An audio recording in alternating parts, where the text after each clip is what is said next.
Don't forget to get ad-free versions of The Evolution of Horror. Sign up to our Patreon, patreon.com/evolution of horror.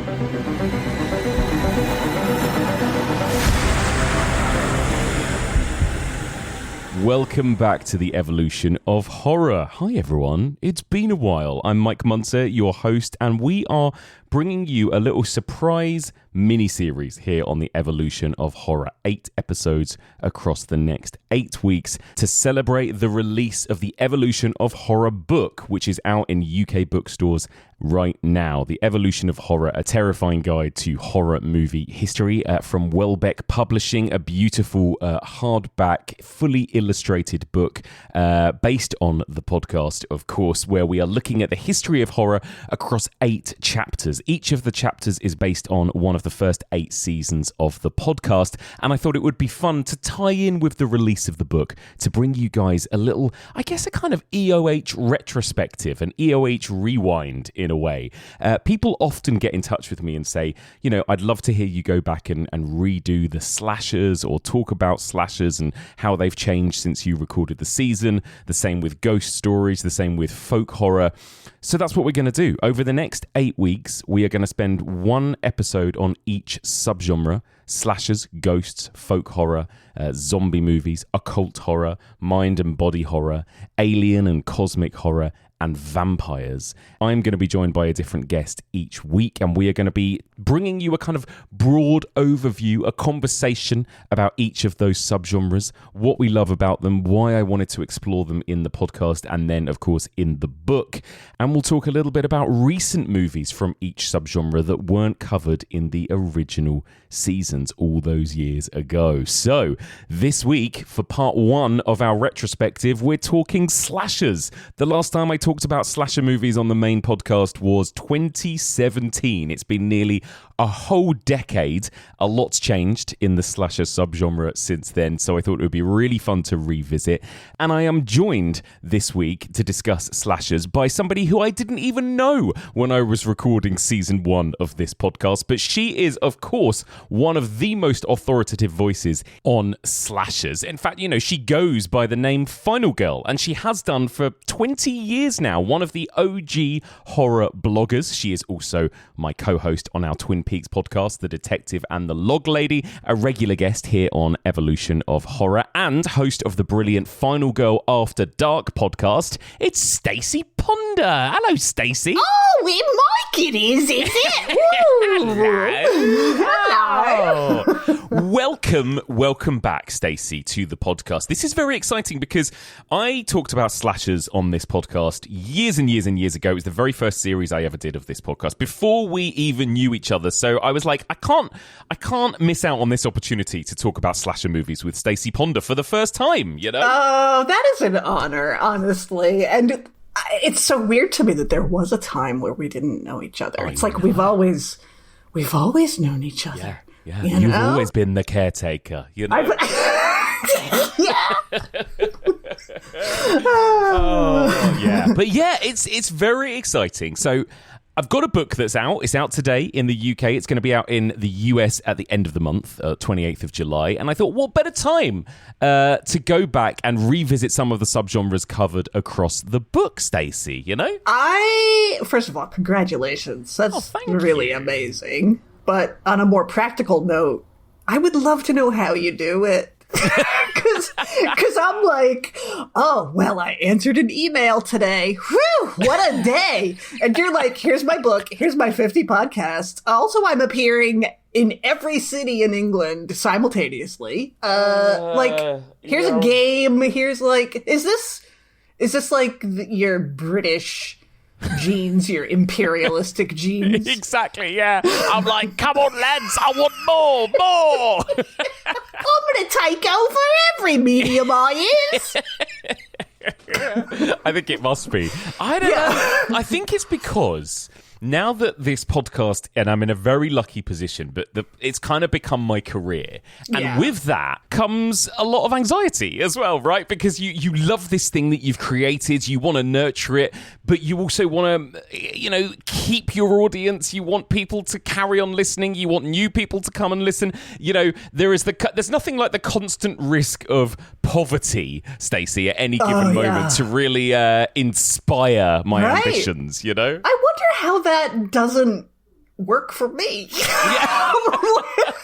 Where I'm like, boy, oh boy, groceries sure are getting pricey. Oh well, I'll sit around. I have a blog that I update every 6 months. That's fine. Well, do you know what? Like, somewhere in between us, there's a happy medium, isn't there? Because I appear calm and happy on the outside, but I've probably got loads of tumours growing inside me on the inside. So, anyway, we are here to talk about what I wrote about in chapter 1 of the book, what I explored in season 1 of the podcast, slashers, Stacie. What a subgenre. It's one that many of us kind of cut our teeth on in horror. And you've always been a massive fan, right, of slashers? Yeah. I love slashers. Also, I don't like them at all, but I love them. It's weird. It's my relationship with slashers is so strange. Like preparing for this episode and, what are we going to talk about? Let me write down some dates because nothing makes sense anymore. I'm like, my gosh, I love slasher movies. Also, I hardly ever watch them, Well, this is it. I'm exactly the same as you. I love them in theory. I love them as a concept, right? And I love talking about them as well. Like, I love podcasting about them and talking about them. Yeah. They are really interesting. They're not always, and I say this with love, they're not actually the best movies, are they? Let's be honest. Like, a lot of them are trash. And yet, why is it that we love them so much, Stacie, do you think? Why do we collectively, as horror fans, have such love for these movies that are what essentially feels like the same very basic format over and over again, right? Yeah, and it's like, if oh, great, a movie where somebody stabs people to death. I'm just no thanks. As a horror fan, that doesn't interest me. And yet this subgenre, I could sit and talk about it all day. I could deconstruct it, reconstruct it, get into it, even though it's like the simplest subgenre, really. Yeah. The most trope-riddled. Yes. And maybe it's just because for the vast majority, I think it's safe to say, of horror fans, it was like baby's first horror movie. That's it, isn't it? I think for all of us of a certain generation, and I get that there are some people that are generations sort of before us who probably feel that way. I know a lot of people on the podcast who felt that way about either Hammer Horror or the Universal Monsters, because that's what they watched when they were growing up as kids, because they were on TV or whatever, right? But I think for us, for a certain generation of us who grew up in, let's say, the 80s or the 90s, I think particularly those 2 decades, if we're coming of age in those decades, it's likely to be slashers, right, that are our kind of gateway drugs. Absolutely. And maybe it's because they were aimed at a younger audience. Yes. But it's like, I grew up in a family that we loved watching horror movies. That was kind of our thing.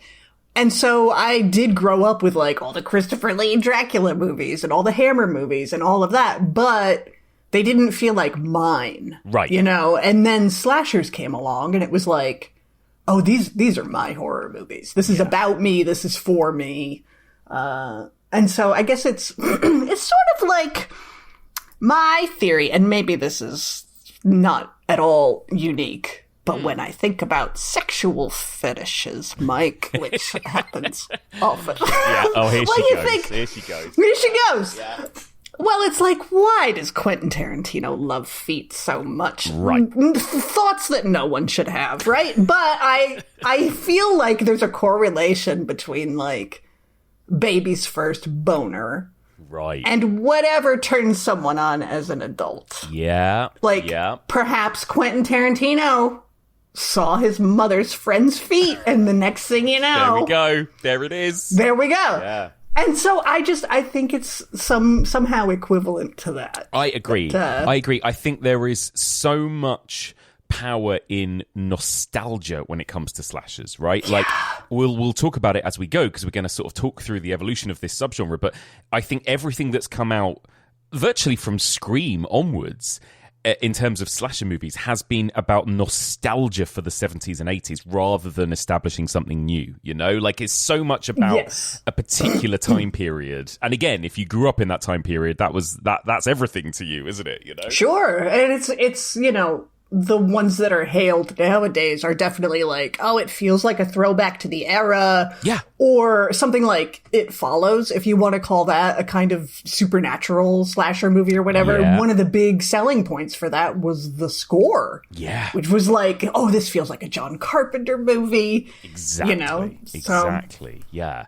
It's so interesting. And one of the reasons why I started with this subgenre when I first started the podcast, and why it made a good kind of first chapter for the book, is that in talking about kind of the way in which the genre evolves and subgenres evolve, it feels like slashers have got such a clear trajectory and through line, right? They go on a very clear journey where it's like you've got the stuff that came before Halloween, and then you've got Halloween, and then you've got the stuff that came after it, and then you've got Scream. And it's like they're very, very defined, aren't they? Kind of like peaks and valleys, high points and low points, and you can really see the trend of how these films progressed and evolved, you know? Yeah, right down to like years. Yeah. You know, of like, okay, this year was the heyday of the genre, Right. and this is where they took a turn for this, and it's really interesting, and I guess that's part of what makes it so much fun to talk about and to deconstruct and analyze and all that, because it's like, there's really not a lot subtextually, etc., to a film like The Mutilator, let's say. Apart from a great title, exactly. Yeah. And yet, you know, like, give me 3 hours and I will absolutely talk your ear off about The Mutilator. Exactly.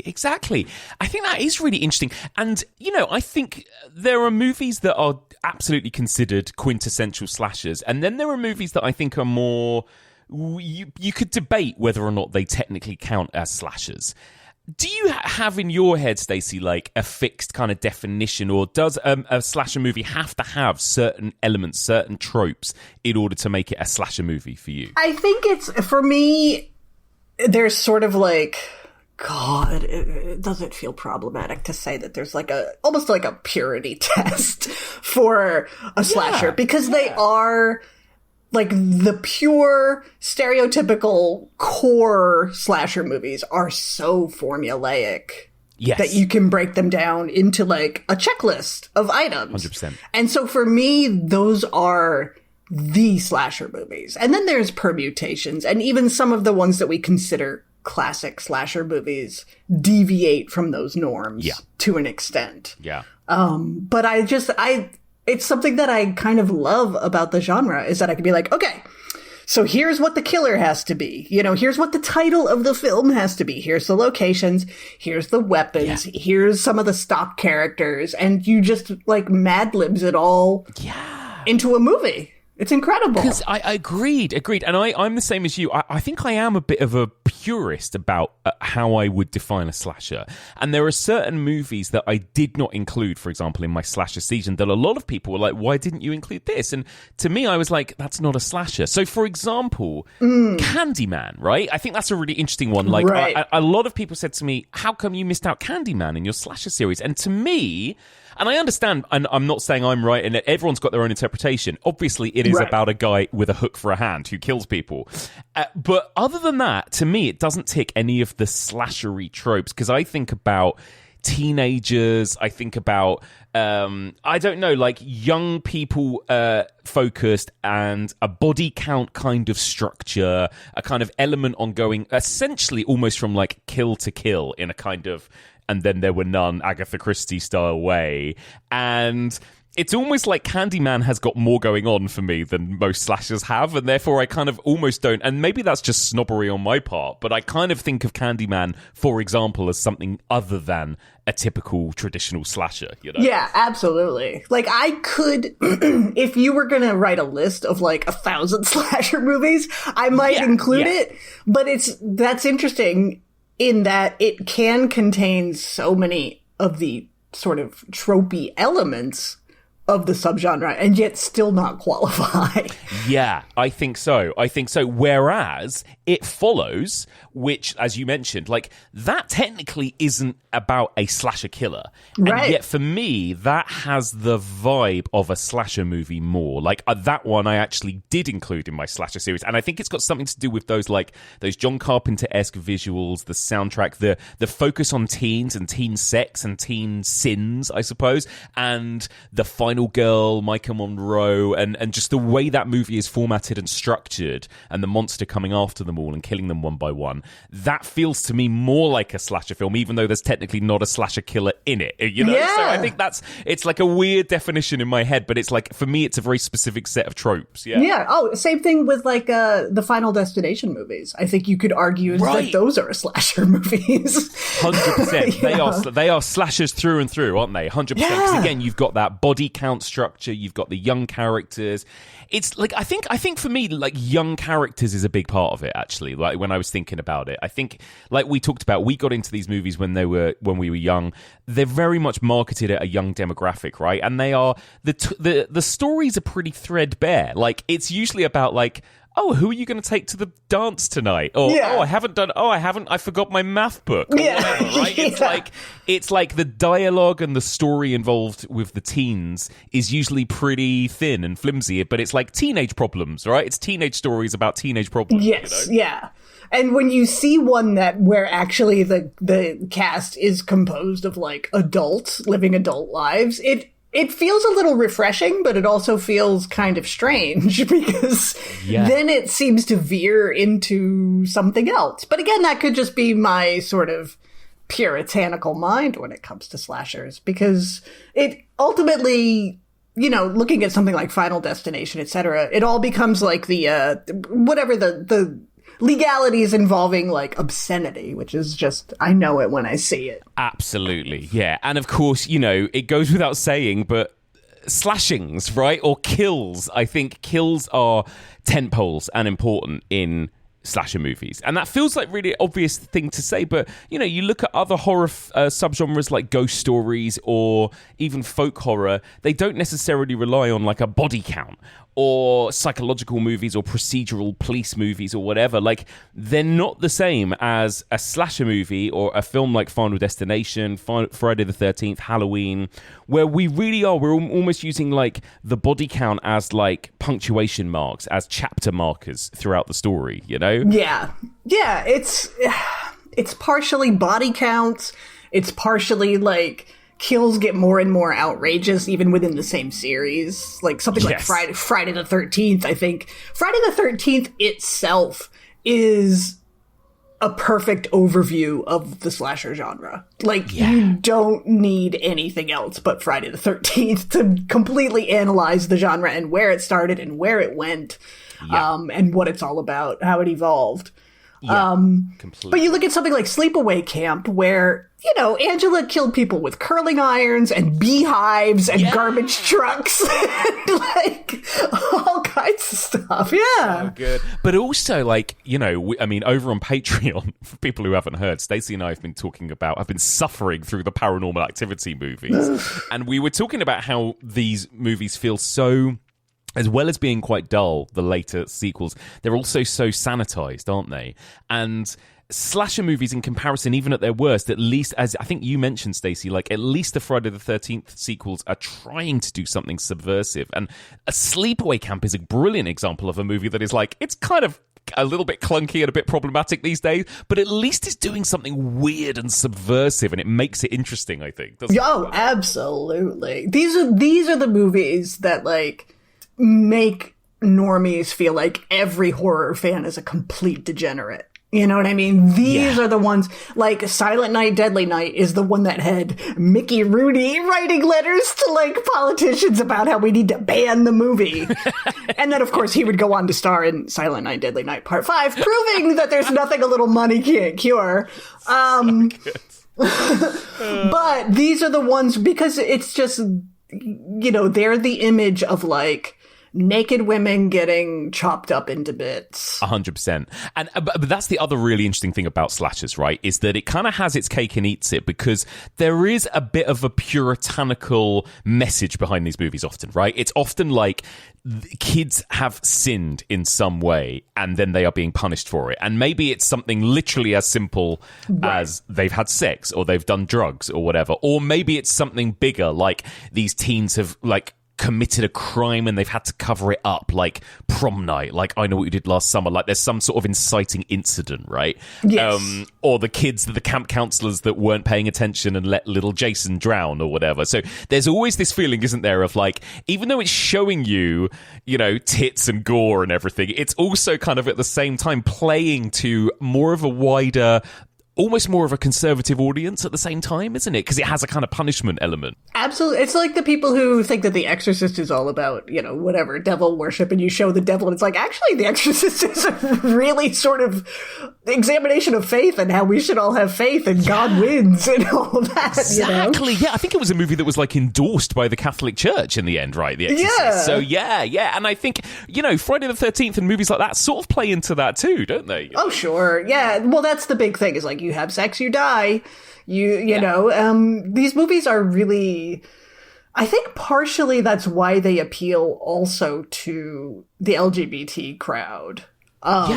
Is that, especially gay men, like, you know, my blog, Final Girl, began as a blog about slasher movies. Yeah. And then it quickly expanded into, like, all kinds of horror. And the vast majority of my reader base was, and probably still is, like, gay men. It's like, what about this subgenre appeals to that crowd so much? And it's like, well, being told that if you have sex, you'll die, it resonates pretty deeply with particularly gay men, but like in the era of AIDS and when these movies came about. That's really interesting. And what about, like, speaking of your blog and your namesake, how important is The Final Girl to slashers as well? And how much of that was such an appeal for you as a young burgeoning horror fan? Because again, especially in comparison to Hammer horror, which is pretty male-centered, I would say. You know, you think of Christopher Lee and Peter Cushing and characters like Van Helsing and Dracula, whereas these felt like movies not just aimed at young people, but often they were focused on young girls as well, right? Yeah, it was great for me, honestly. Yeah. It's interesting because you look at something like Carol Clover's Men, Women, and Chainsaws, where she really, you know, that's where the term was really codified, and she examines all the tropes and everything, and you look at how, quote unquote, I mean, these are dated views, and terminology, whatever, but how masculine the final girls are, right? Like the way they dress, a lot of their names are very sort of, you know, gender neutral or lean on the masculine side. And so they become stand-ins for the male viewers at times as well. But the men, there's something about watching a woman in peril versus a man in peril, and maybe it's just all of our subconscious biases that have been put into us, like gender normative sort of stereotypes, etc. Because something like The Burning, which has a final boy, it's not as compelling. Somehow. It's so true, isn't it? And look at the other day for Pride weekend here in London, we screened Nightmare on Elm Street Part 2, Freddy's Revenge, right? Again, that kind of really interesting idea of switching it up and putting a final boy at the center of it as a kind of scream queen. And obviously the movie now is like lauded as like a queer cult favorite, but at the time, you know, especially the kind of horror bros of the world just mocked that film and laughed at it, and it all but kind of ruined Mark Patton's career, right? And so, I think there is something really interesting that people were just not prepared to see a final boy in those movies. There's something about this format where it's like it needs to be a girl, but like you said, also a girl that is like coded in a masculine way often as well. Yeah, it's really interesting. There's an interesting phenomenon in the world of video games where when you get to choose the gender of your character, if your character is in third person, very frequently men will choose to play as a female character. And when you ask them why, it's because, well, if I have to stare at somebody's ass for the whole game, then it better be a woman. It's kind of like, fellas, is it gay to play as a male character? You know what I mean? It's so weird. Oh, it's so funny. So weird. Oh, God. Men have issues, don't they? They really have issues. Yeah, well, yeah. But yeah, I think all of that is really fascinating, that kind of interesting nuance. And this is why we all love to talk about them so much, because on the one hand, they have this kind of appeal for young queer or female audiences. At the same time, these movies can appear quite, they're often accused of being quite misogynistic. They can often appear quite homophobic as well, right? Like both things tend to be true at once in a lot of these kind of classic slasher movies, don't they? Yes, they are all, each and every one is a coat of many colors, as Dolly Parton might sing. Exactly.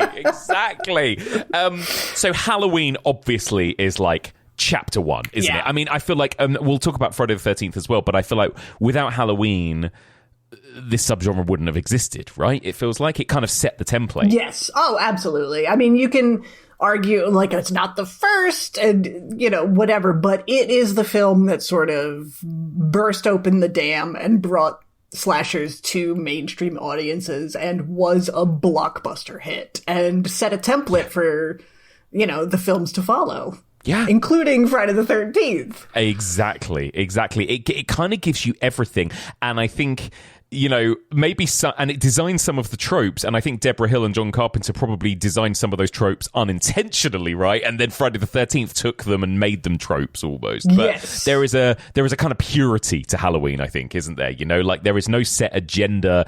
It's not following a format necessarily, although we're going to talk about the movies that came before it, but it's not really following a specific format. It's just like those two just set out to make a low budget scary movie essentially, right? And that's what they did. Yeah. It's amazing to me that Halloween, which was so influential and formative and is such an important movie in terms of horror and in terms of independent filmmaking, it's a hugely important film, was so terrifying, an absolute masterpiece, staple. Kids today just hate it. They don't get it at all. It is not a film that I think holds up and transcends genres, like generations for the most part. Really? I don't think I knew that. The kids don't like it. Yeah, the kids aren't really into it. That's so interesting. I wonder what they don't like about it, because in a way it's so pure, this movie. Like, I can understand it not being your personal favourite slasher. I think we all have our personal favourites for different reasons, but I don't understand how you could watch it and think it sucked, because it's so pure as just like a simple, scary, well-executed movie in a way. Yeah. I mean, of course, hashtag not all kids. Of course. But you read like it's too slow. Right. It's what's scary about a guy standing there. They just don't think that him standing amongst the Strode's laundry outside looking in the window is particularly scary. And maybe it's just the way we live our lives now, which is like, I don't know, one eye on the TV, one eye on the phone. Yeah. Which is very painful, but can happen. It's just like, I think it's just too slow. There's not a lot of, all the action is sort of weighted in the last 15 minutes of the film. That is true. And again, I think like Friday the 13th and what came after it kind of broke that mold, actually, didn't it? And we get more kills in the first act, for example, and maybe younger audiences who are aware of slashers are expecting more from Halloween in a way. Yeah. Yeah. I think it's that sort of, I don't know, post-Scream, like yelling at the screen of like, why doesn't Laurie just call the cops? Yeah. What do they really think, that someone who broke into a hardware store and stole like knives and rope and a mask and like garbage bag, and they're just like, kids. Well, I know, and also I do, yes, and also I know we've talked about this before, and I mean this with so much love to Laurie Strode, because we all love her. But when you're used to, for example, Sidney Prescott or even Nancy Thompson, who set traps or whatever, like these final girls that are much more kind of forthright. Laurie Strode does do a lot of doesn't she? You know, and it's so hard because, like, I don't blame her at all. No. I would do less than Laurie Strode. You know what I mean? Yeah. I'd forget about the kids that I'm babysitting. I would just sit in the corner and cry. But yeah, like any Friday the 13th final girl is more proactive than Laurie Strode. Yeah. Laurie kind of manages to defend herself for the most part, but if it wasn't for Dr. Loomis, she would have been killed as well. Absolutely, by the end of the film. Yeah. Yeah, that's so interesting. It's kind of got one foot in the past a little bit, hasn't it, there, with the character of Dr. Loomis is almost like a sort of Van Helsing type hero, right? The kind of foil for the monster. And that disappears from Friday the 13th. You don't really have that archetype in other slashers, you know? Yeah. I mean, 1978, we were not ready to have women, you know, do anything or save themselves or whatever. We still needed the, like, male authority figure who, it should be noted for the record, is a terrible doctor and absolutely insane himself, which is part of the reason why I love him so much. I love Dr. Loomis's trajectory as he gets more and more. I think it's Halloween 2 might be one of my favorite Loomis films. Yeah. He's incredible in that movie. Yeah.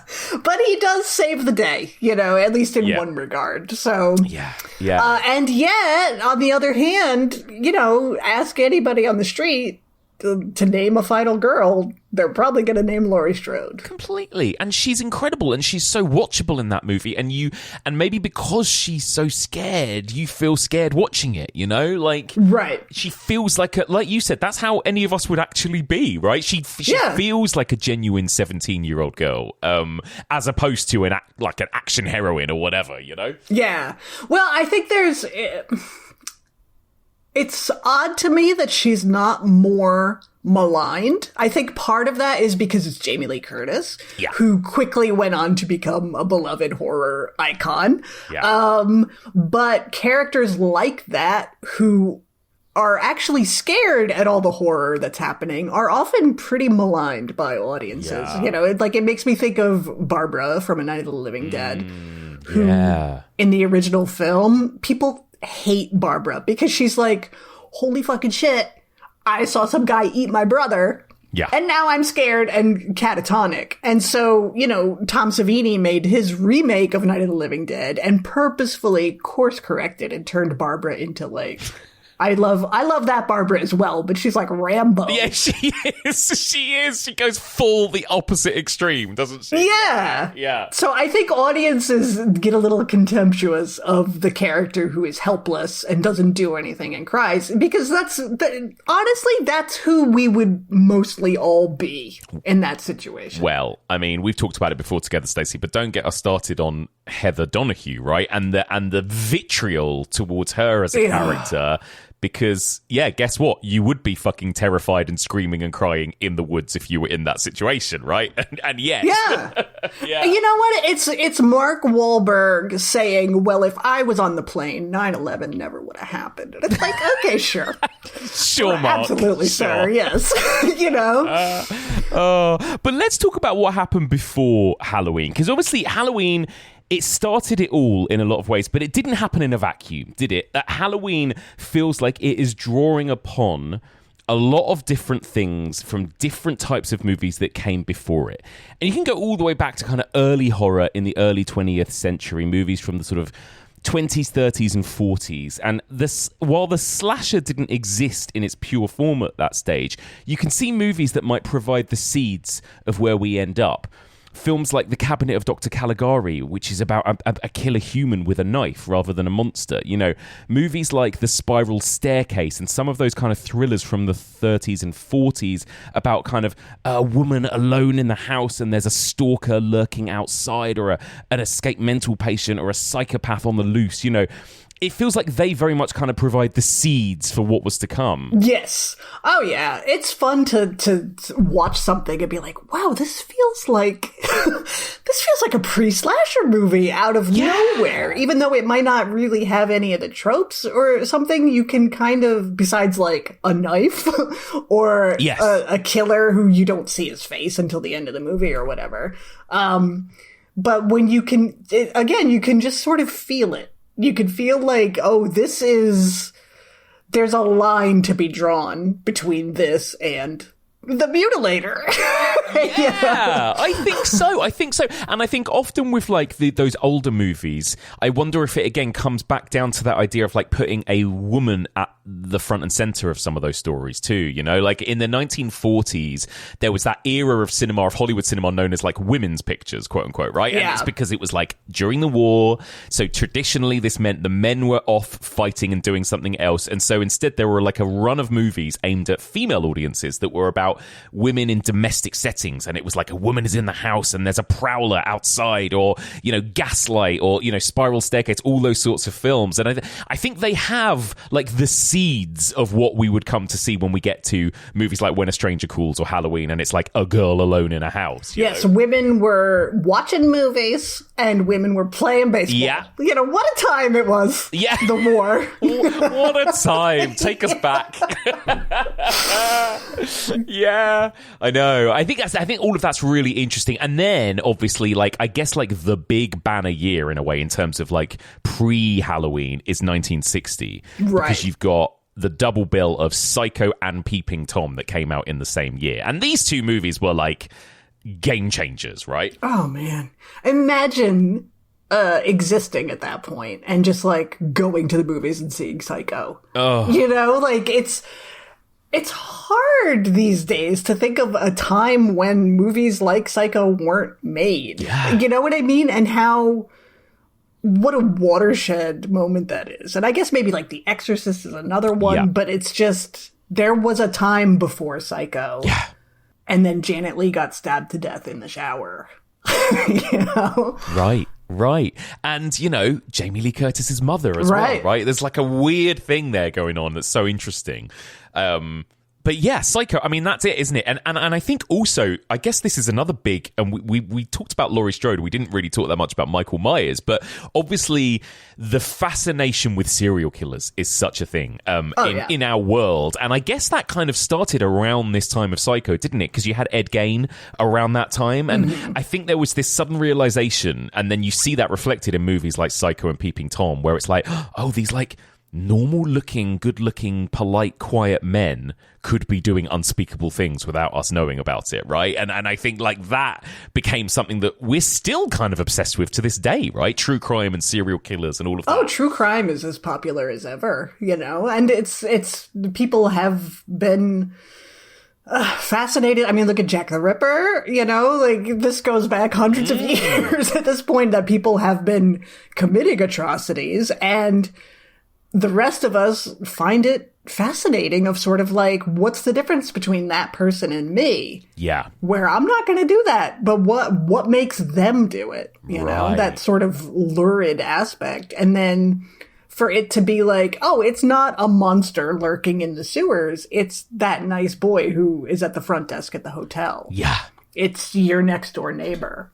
You know, it could be your husband or wife. Like, it could be anybody. Yeah, you know? Exactly. And that kind of slightly kind of old school, clunky COD psychology of movies like Psycho 2, right? That plays to the widest possible audience. And we all love this idea of like, he wants to be his mother and he dresses as a woman and that's why he murders people and stuff. And, you know, again, there is that, I think, is so important towards the slasher movie eventually, right? Because we get to like the killer's motive and why they do it, and that's such a big part of it later on down the line, isn't it? Yeah, you know? But that, to me, that makes like perhaps the first proper slasher movie. Maybe, I don't know. I love to give Black Christmas the credit it is due. Absolutely, yeah. Which comes along and doesn't define the killer whatsoever, really, right? Like, there are bits of, until the remake, and he's baking flesh cookies. Yeah. Yeah. Oh my gosh. Yeah. But the original, it's like, he is the eye behind the door, and he's a weird voice on the phone, and that's about it. We know his name, maybe, but it's just a random act of, you know, violence over the course of a few nights. Oh, I mean, that film still astonishes me. I think it's like still one of the best and most ahead of its time, not just slasher movies but horror movies. I love it, and 100%. It's just every time I watch it, I am like stunned by how well it's directed, you know, and how well it's written, how well all of those girls are played. Like, they're all interesting three-dimensional characters. You know, we talked about how these are often focused on young girls and young girls' stories. Everything that Jess as a final girl is going through in this movie is so interesting, and the character of Barb is so interesting, and like everything about that movie is like, holy shit, this film's incredible, isn't it? You know, it really is. To me, that one. Look, I love Halloween still. Okay, they are all icons. It was so important to me in my youth or whatever, but Black Christmas is the one that I'm going to watch every year, and it's still scary. It is really amazing that it's a house full of girls, and yet they are so distinct, all of them. Yeah, they are. And Halloween, the three girls are very distinct from one another and feel like friends. But it's just amazing that as things progressed, it's like, you look at a later Friday the 13th, and it's like, who are these people? Like, they stopped giving characters names at some point in Friday the 13th. It was just like, boxer, girl with hair, you know what I mean? Like, they just gave up altogether. But the characters are so inconsequential outside of, like, the final girl. Yeah. And her love interest, whoever that might be. Yeah. But Black Christmas is just a house full of personalities. They feel real. They feel like genuine friends. I mean, the funny thing about Halloween, and it's not inaccurate, but the girls are quite mean to each other in Halloween, right? Yes. Like, they're pretty horrible to Laurie. Whereas in Black Christmas, these feel like there is a kind of, I don't know, a real solid friendship and loyalty to each other in it as well, right? And they feel like genuine. They all care about each other. They're all each other's family, almost. And maybe that's just that little age difference, that they're a few years older, they're in college, they live together in a house. It's different, right, by then. But you feel that sort of, I don't know, kinship between them all. And that adds to the horror, right? And we'll get to talking about this by the time we get to the sort of 80s slashers, but I think one of the kind of underrated ingredients about slashers is actually giving a shit about the characters, right? And so that we can feel scared for them. Yeah. Yeah, and that is very frequently done away with in the service of a body count. Yeah. And so that's one of the things I love, though, about revisiting movies and, you know, really diving into the genre, is like when you get the little glimmers of things that are often off screen and not mentioned, and you have to pay attention to it, and then it adds meaning for you as a viewer. But, you know, I think about like Crazy Ralph in Friday the 13th. Yeah. And there's a throwaway line in the movie about how he has a wife at home.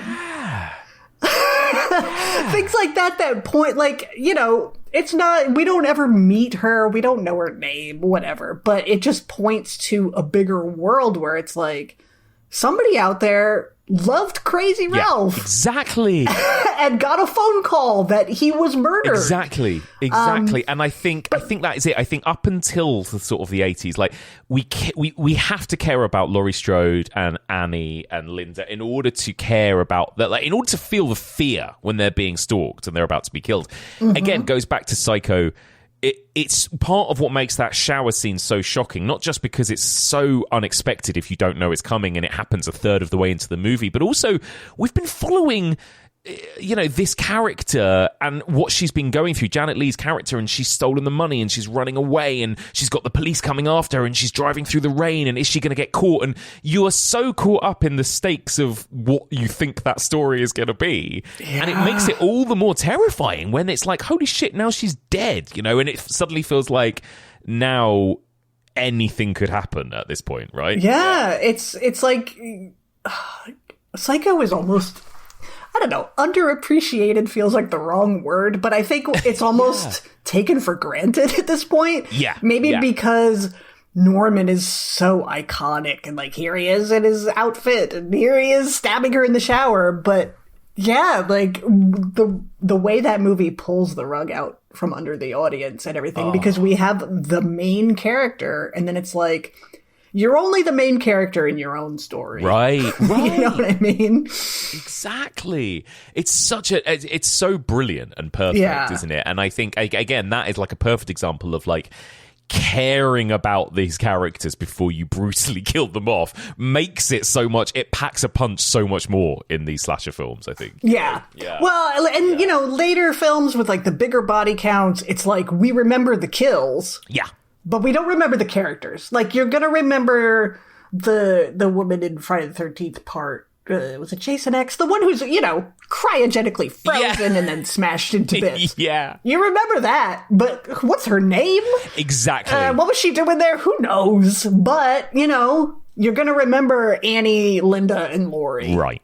So. Exactly. You remember Jess and Barb and even Nightmare on Elm Street, actually. Like, I think, you know, even though that one came a little later, I think that was something really important to Wes Craven too, was that caring about these characters, and you cared about Nancy and Tina and Glenn, and they felt like sort of genuine friends that had a rapport as well. And those, it's actually kind of crazy how few and far between those sorts of slasher movies are where you can actually like name the characters and get a sense of friendship between them. Yeah, and that's, I think, as I've gotten older and, you know, I'm looking at these movies with different eyes that require a much stronger prescription. You know, I really love the characters. Like, those are the things that I look for now. Like, when I was a teenager, it was like, kill them all! And, like, that was all I cared about. And now I'm just like, let me watch this movie with a bunch of weirdo characters who go away for the weekend. Yeah. And I'm living for the, like, little lines of dialogue and the relationships and all of that kind of And I think that's what makes, you know, you said you watch Black Christmas. I watch Black Christmas as well every single year. And I think that is what makes it so rewatchable, because there's actually less horror in that than there is just hanging out with these characters, but they're so interesting and weird that it makes the film so much more rewatchable, I think. Yeah. Oh, yeah. I don't know. I think, there's always going to be the bloodthirsty audience members, you know, especially the younger crowd who just want action all the time. And that even is going to be more and more evident as media changes and where we are now, that, you know, everybody's watching TikTok and their action comes in 10-second spurts. Yeah. But you look at something like Friday the 13th had a body count of 10, which is still insanely high, really, considering everything that came before. But then Jason X had a body count of 24. Exactly. Ridiculous. Yeah. Just ridiculous. But, you know, I don't need a huge body count if everything else is interesting. But then again, I'm not 17 anymore, so. Well, this is it. And I think, you know, I still think that the kills are important to slasher movies. It's just that you don't need hundreds of them, and they don't all need to be as gory as a Terrifier movie, right? Like, Halloween has a handful of kills, very, very little blood, but we remember every single one of them, right? We remember Judith Myers getting killed at the beginning. We remember Annie getting strangled in the car. Yeah. Those scenes pack a punch. The same with the body count in A Nightmare on Elm Street, the first film. The same with Wes Craven's Scream. We remember Drew Barrymore. We remember Tatum. It doesn't have to have loads of them to pack a punch. And it's the same with Black Christmas. Oh my God, you know, the unicorn, the girl with the plastic over her head at the beginning. So when you look at those different tropes that are introduced, you know, early cinema, the idea of the human monster, the man with a knife, the prowler in the house, or whatever. Psycho and Peeping Tom explore the idea of getting into the psyche of a madman and why he likes to kill women. You know, the idea of psychos that could look just like us. Black Christmas introduced the idea of young people, of teen girls, of groups of friends getting picked off one by one. But then you've also got the kill scenes, and I think the kind of the elaborate, kind of slightly operatic nature of the kill scenes, it comes about through the 60s and 70s, right? Because, of course, what happens is after the success of Psycho and everyone talking about Janet Leigh getting stabbed to death in the shower, we had a run of kind of splatter movies through the 1960s, Herschel Gordon Lewis and people like that, movies like Blood Feast. And, of course, over in Italy, you have Italian horror, you have Giallo, right? Which is like these gorgeous movies from people like Mario Bava, Dario Argento, which... Yes, they have a kind of story at the heart of it. They have a police procedural mystery, but really, those movies were about the gory, beautifully shot, elaborate kill sequences, right? Yeah. It's something I think about is why do I enjoy slashers so much more than Giallo, even though Giallo is frequently a better made movie overall. I'm the same. I think there's an element, generally speaking, of sort of not campiness necessarily, but like kitschiness to a slasher movie, whereas Giallo are so self-serious that watching a woman, I don't know, get her face slashed up in a Giallo is very different than watching it in a shitty slasher movie. You know? I agree, and I think that's another, right, that is like hitting on another really important trope of the slasher, actually, is that they are violent, but they're not often that mean. No. Like the kills are like short, sharp punctuation marks, aren't they? They're like, boom, arrow through the eye, cut to next scene, right? Like even Black Christmas does that really clever thing where it's almost like somebody screams and gets like plastic put over their face, and then it immediately like smash cuts to somebody else screaming in a kind of mundane situation elsewhere or whatever. And it's like it doesn't really focus on like the pain and the violence and the torture and that kind of stuff. And yeah, I think Giallo, like, it takes so much more glee, doesn't it? Yeah. In like oh, here is a woman having her face put on a stove and you watch it burn for a while and stuff. You know, it is like there's something like more extreme than your traditional slashers. Yeah. Mm-hmm. Yeah, well, it's like the violence is the thing. Yeah. Is the focus. You know what I mean? Like you can make the comparisons between, like, again, I know I keep going back to it, but like I said, it's a perfect sort of microcosm of the genre. There's a difference in the way Friday the 13th Part 2 feels and the way Friday the 13th Part 8 feels. Yeah. Where it's like Part 8 feels mean. Mm-hmm. Jason is killing people and sort of reveling in it, and the filmmakers are reveling in it, and we are watching people suffer, and that's a very different feel than Part 2. Yeah. You know, where it just happens and we move on. It's the difference between Hostel Yeah. and Martyrs. Yeah. Which both have extreme, quote unquote, like torture porn sequences. But in Hostel, you're gonna, they want you to watch it and go like, yeah, cut his finger off or whatever. And in Martyrs, it's like, this is devastating and emotionally effective. Completely. But then what's really interesting about that is then I go to one of my favorite filmmakers in horror, Wes Craven, and he also kind of leans into, I don't know, like he wants you to feel it when characters die, I think, right? Like Scream and what happens to Drew Barrymore, and she's being stabbed and her parents are arriving home and she can't call out to them, and it's kind of devastating. And it's the same in A Nightmare on Elm Street when Tina's being dragged up on the ceiling and sliced open, and it takes a long time and it's quite devastating to watch. And yet that still feels different to me to the Giallo naked models having their faces put on a stove, doesn't it? Like there's still something that feels different there, I think, Right. And I don't know if part of that is just like, I'm not Italian. I don't speak Italian, so I'm not watching these movies as like somebody coming from that cultural context and speaking that language. So that could be part of it. But superficially, at least, it feels different. You feel like Wes Craven was showing us, like, isn't it sad that these young people are being brutalized and killed? Yeah. Versus, like, everybody, like Dario Argento being like, everybody loves to watch beautiful women get murdered. And it's like, do we? Exactly. I think that's what it is. I think, and no shade against Dario Argento, but he wants his horror to be beautiful. Yes. He wants you to look at it like a beautiful work of art, and it is in a lot of ways. But I think Wes Craven, and I think this is where it leads us into also what was going on in American cinema in the early 70s. So movies like Last House on the Left, that's a much uglier movie than Italian horror, but in some ways, I kind of find it more palatable and more interesting because it's like Wes Craven is like, he's putting us through something because he wants us to feel it, you know? And again, I don't know. This is like, it's depending on where you land on this and what your tastes are, but I'm not going to pop on Last House on the Left, you know, just for a fun watch.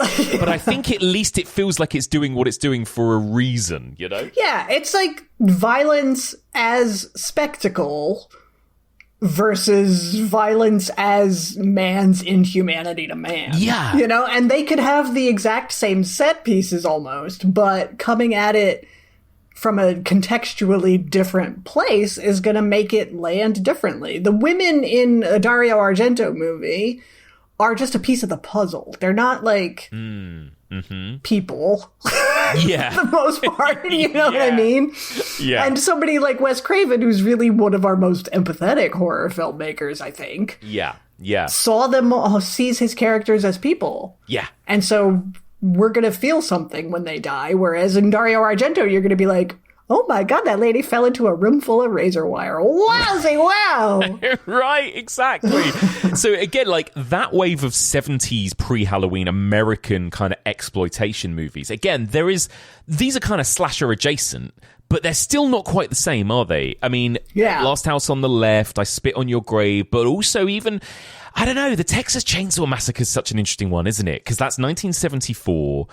And again, you could absolutely make an argument that that is a slasher movie, right? You've got a man in a mask with a big weapon and he's killing off this bunch of young people one by one. Yeah. And yet, to me, again, there's something about the tone and vibe of Texas Chainsaw Massacre that doesn't feel the same as watching Halloween or Friday the 13th to me, you know? Totally agree. Yeah. It's very much, I put it in the proto category because it does have so many elements, but it's lacking that slasher sauce, whatever it might be, that, you know, keeps it from being properly in the genre, I think. And it's just lumped in there and people call it a slasher movie, which is fine. Like, you know. That's fair. Yeah, it's totally fair. I think it's, and I guess, like, I think it boils down to tone, doesn't it? I think slasher movies, to me, they have to be, like, frothy. They have to be, like, frothy and almost a bit throwaway. Like, and that's, again, no shade against, you know, amazing movies like Halloween. But I think when Halloween came out, it's like he took John Carpenter and Deborah Hill, like they took elements from Psycho, from Giallo, from Black Christmas, from Last House on the Left, maybe from Texas Chainsaw Massacre, but also they like stripped it down and made it much, much simpler and more fun and more palatable and a little bit like frothier, right? Yeah. In a way. It's not as heavy or political or whatever as some of those other movies. Right. You can definitely read into a slasher movie. Like you watch something like Slumber Party Massacre and learn about like, you know, who made it and why and what it's saying, etc. But it's still like the girls getting killed at a sleepover party. You know what I mean? It's just there's simplicity. And it's so strange to call them fun. I know. But they're fun. There's something fun about it. And again, maybe that's just like when I was introduced to the genre.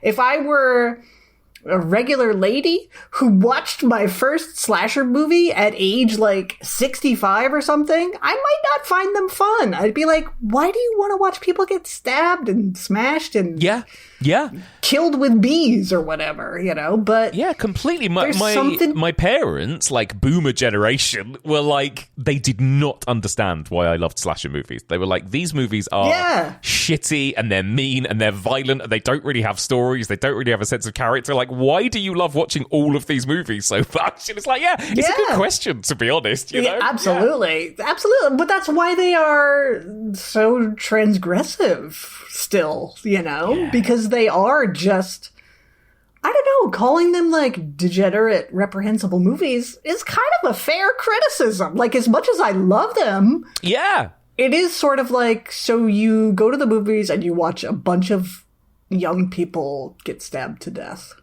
Yay! And it really is. And again, I know that, like you said, we can read into these slasher films, and that's what we love to do. But actually, on the surface of it, Halloween is so beautifully simple, isn't it? And I think that is also what makes it work so well. It's like you take away the whodunit. There's not even a whodunit element. There's not a cop procedural element like you might see in a Giallo or a Psycho. It doesn't have the motive of the killer. It doesn't have the psycho Norman Bates kind of, psychosis element to it, really. It doesn't really have any of those things that the proto-slashers have in a way, apart from just, like, murder and tension and characters that we care about and suspense. And it's like, that is really what it's going for, isn't it? Yeah. I can love these movies and think that calling them nothing but people getting murdered is a totally fair criticism. I mean, again, look at the character of Michael Myers, right? Like, that is, in a way, a kind of like almost a good representation of the slasher, isn't it? It's like a blank, emotionless guy with no rhyme or reason in a pretty generic looking mask, carrying a knife, stabbing people just because, essentially, right? And it's like that. There it is, right there, right? And it's like, Halloween is interesting because usually in a slasher movie, it's like the killer, the person who would go on to become the killer, either experiences or witnesses a traumatic event. In The Burning, they set somebody on fire. Yeah. And then he comes back and kills people. Or Terror Train, they pull a prank and he comes back. Or Prom Night, he watches his sister get killed and he comes back for revenge. Right. But Halloween, it's like Michael Myers is the traumatic event. Yeah. He's just pure evil. He's just evil on two legs. I love it. It still creeps me out, the opening sequence with the little boy, little Michael. Like, it's such a scary opening scene, isn't it? And again, like, just the lack of explanation of anything, and then that jump forward, and then that fucking terrifying moment when he comes out of the Smith's Grove and jumps up on the car and everything. Like, it's just so, again, it's only concerned with being scary and entertaining, this movie, I think, Yes, yeah. And it's why, like, I don't know, later Halloweens, where they try to explain more, or reboots and everything where they try to explain Michael Myers, like, none of it works for me. And maybe that's because the original was so, imprinted on me so heavily. But I'm like, can't a guy just kill people? Yeah. Can't he just be unknowable and kill people? We don't need Billy from Black Christmas making flesh cookies. Like, let him just kill people with glass unicorns. Like...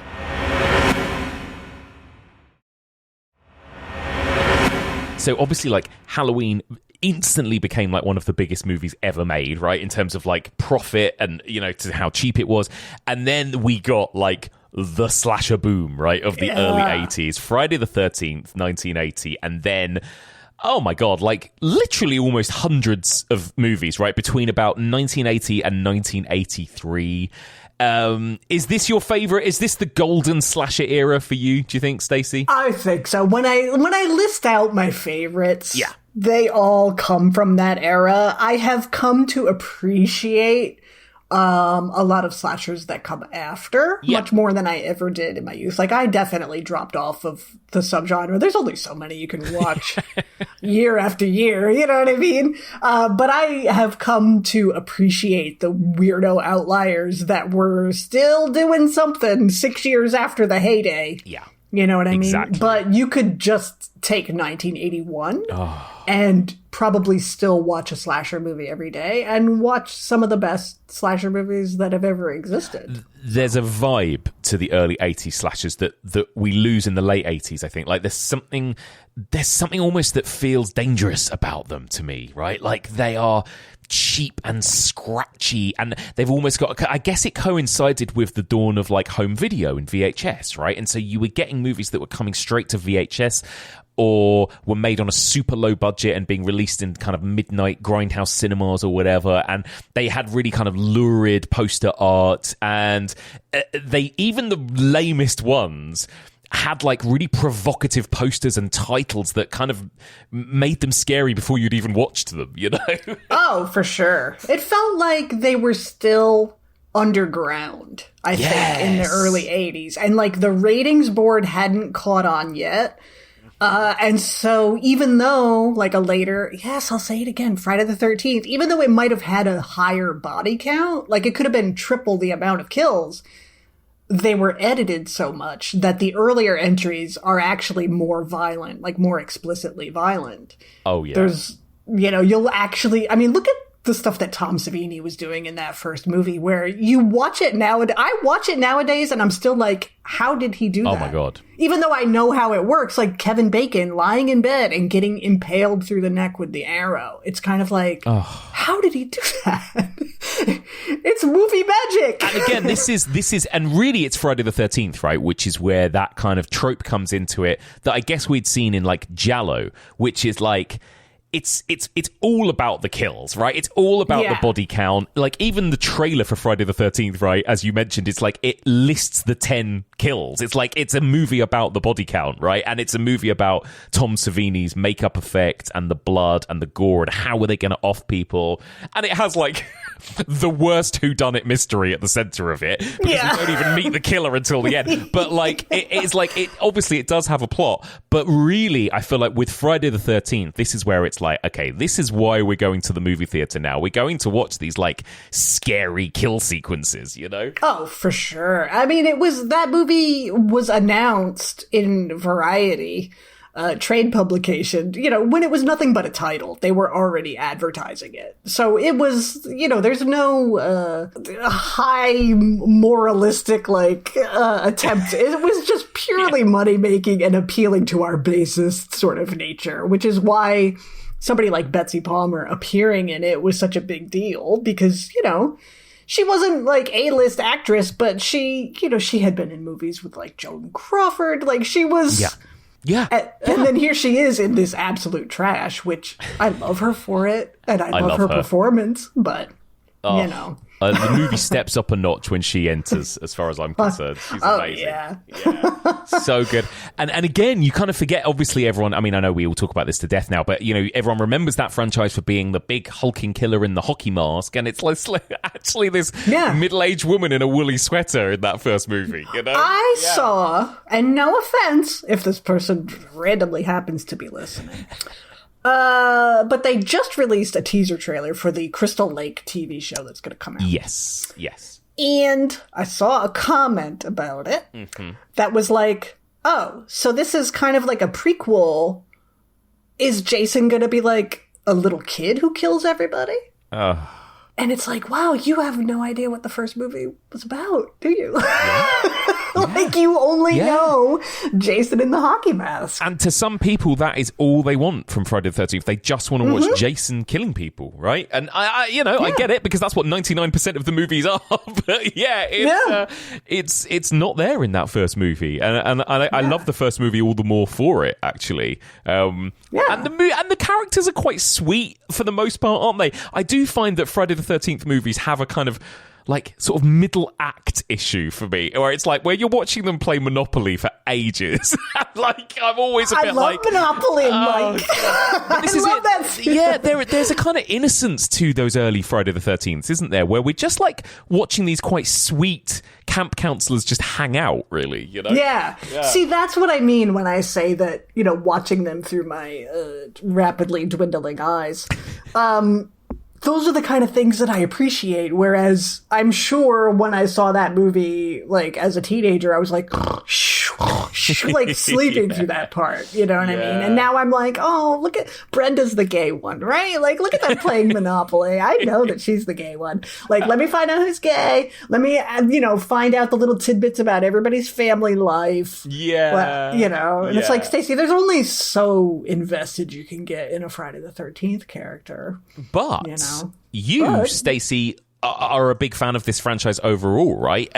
Like you even made a book of Friday the 13th, and it's Hills, right? So you are a fan of this franchise. I am too, and it's like you've been saying. It's like we sort of love these films, and we don't even know why. Sometimes I think, you know. Yeah. Oh, for sure. Yeah. I'll try to explain it to somebody who has no idea, whether it's a horror fan who just doesn't like slasher movies, or somebody who doesn't like horror movies. Try to explain why you love the nail gun massacre to them, you know? But I do. I love it. I think Friday the 13th really, really did solidify the rules that we all know of as the rules of the slasher. Because, again, it kind of took what was subtext in Halloween and made it text, didn't it? Where it's like, literally in the story, the reason these kids are being killed is because they were having sex and they let Jason drown, and therefore she is punishing misbehaving teenagers for letting her son drown. Like, it is like, it's all kind of laid out very obviously in this movie, isn't it? In terms of like why we're seeing what we're seeing, you know? Yeah. Oh, it's the one that it sets the template.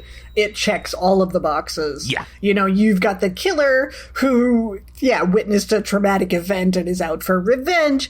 It's got the title that is a relatable date on the calendar that we all know. Yeah. It's got, a killer, even though, like, there's no mask in the original film. There's, like, that big butcher knife gets used, or a machete. It's like really sort of iconic weapons. You've got the location that is centered on teenagers and is really isolated.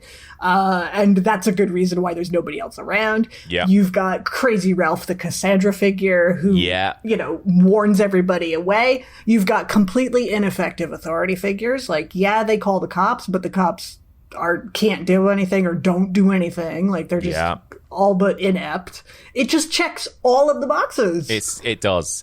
And then you come away from it remembering the incredible kill scenes as well. You remember Kevin Bacon with the spear through his neck. You remember that amazing throat slashing sequence in the first act, or you might remember the Mrs. Voorhees being beheaded with her hairy hands, right? You come away from it thinking, oh my God, that was so cool, all those sequences, you know? Yeah. It's got the kids, like, partying and using drugs. Like, Kevin Bacon is smoking weed when he gets killed. You know what I mean? Like, they're transgressive, and that's what, again, to go to promote my gay agenda. These movies are very much like the sort of early gay publications, because it was like illegal to be gay or whatever. And so they would put out magazines that were essentially like gay pornography. But then they would put at the end, like, now don't do any of this stuff. It's all bad. Yeah, exactly. But what is the point? Like, you're showing naked dudes doing it. Like, this is obviously aimed at a certain audience, but you put in that message so that, like, for plausible deniability or whatever. And that's a little bit the way that the slashers feel, because it's like, Sean Cunningham wasn't out there saying, like, sex is a very bad thing to have. Nobody should do drugs. It's like, no. Somebody reads into it and says Kevin Bacon was killed because he was doing drugs. Yeah. It's like, no, he was killed because Mrs. Voorhees was a fucking wackadoodle, you know? Yeah, exactly. And it did, and it played to the widest possible audience, I think, because of that, because it has that plausible deniability. It has that kind of, I don't know, almost like there is a kind of Christian conservative norm to it, almost, isn't there? Where, again, if you transgress, you'll be punished, you know? And often the final girl who gets away with it is the one that has transgressed the least out of the characters, you know? Right. Yeah. Unless it's Ginny Field in part 2, who goes on and has a bunch of sex. Love Ginny Field. And love Ginny Field. Come on. Yeah. But, once again, Friday the 13th breaks the mold. It sets the mold and then it breaks it. Oh, I love Friday the 13th. They're so terrible, Mike, but I love them. I love part 2. I know we all love part 2. Yeah. I love, I think it's probably the scariest. I think Jason in his little burlesque sack is really terrifying. Burlesque? Burlesque sack? Burlap? Did I say burlesque? Oh my God. Now that would be something to see. Oh. Yeah. Tell me more about this fetish, Mike. Oh, my burlesque Jason fantasy. Oh my God. Oh my God. It's too hot. I blame the heat in this country right now. Absolutely. Oh my God. But yeah, I think it's my favorite. I think it's really scary. Yeah. I like it when Jason is this like scrawny, crazy guy in the woods, you know? Yeah. Oh, absolutely. 2 and 3 are my favorites. 2 is just, as somebody who grew up not in the woods, thank you. I know I come off as if I did, but I grew up near the woods. But there was always like the neighborhood legend of like the crazy dude who lives in the woods. You know what I mean? Like, it's just, he's an urban legend come to life, and he is utterly terrifying. And part 2 has some of the best characters. So, and what about, let's talk about the trajectory of how these killers became essentially the stars and the heroes, right? Because I think what's really interesting is you get Halloween 3, Season of the Witch, obviously, famously, completely veers away from the whole Michael Myers storyline. And you have Friday the 13th Part 5, A New Beginning, a different killer that's not Jason, and everyone fucking hated those movies at the time, right? Yeah. And where they suddenly had to go, oh shit, okay, Halloween 4 is going to be the return of Michael Myers, and Halloween 6 is going to be Jason Lives. Don't worry, everybody, we're going to bring them back. Yeah. And suddenly it became clear, right, by the mid-80s that actually these characters had become the heroes. The slasher killers had become the heroes and the center of the action. Yeah. It is so strange to me that people were so angry at Friday the 13th Part 5. Yeah. That it wasn't Jason. Because it's literally... he just acts like Jason through the entire movie. You don't know that it's not Jason unless you're like, wait a minute, the chevrons on his mask are blue, not red. That seems weird. Yeah. You don't know until he's dead so that it's not Jason. And so it's like, why did people get so angry at that? For all intents and purposes, he was Jason. Like, Halloween 3, I get it because it's so out. Like, I love Halloween 3. But if you're going to be like, wah, I want more Michael Myers killing people, at least Halloween 3 is so different that the argument makes sense. Like crazy kind of sci-fi druids and, you know, it's the most mad film. It's the most, and it's such a swing going into part 3 of your franchise and completely changing it up like that. Yeah. It's hilarious. Even if you hate it, you have to admire the fact that they were like, you know what? I know what we should do.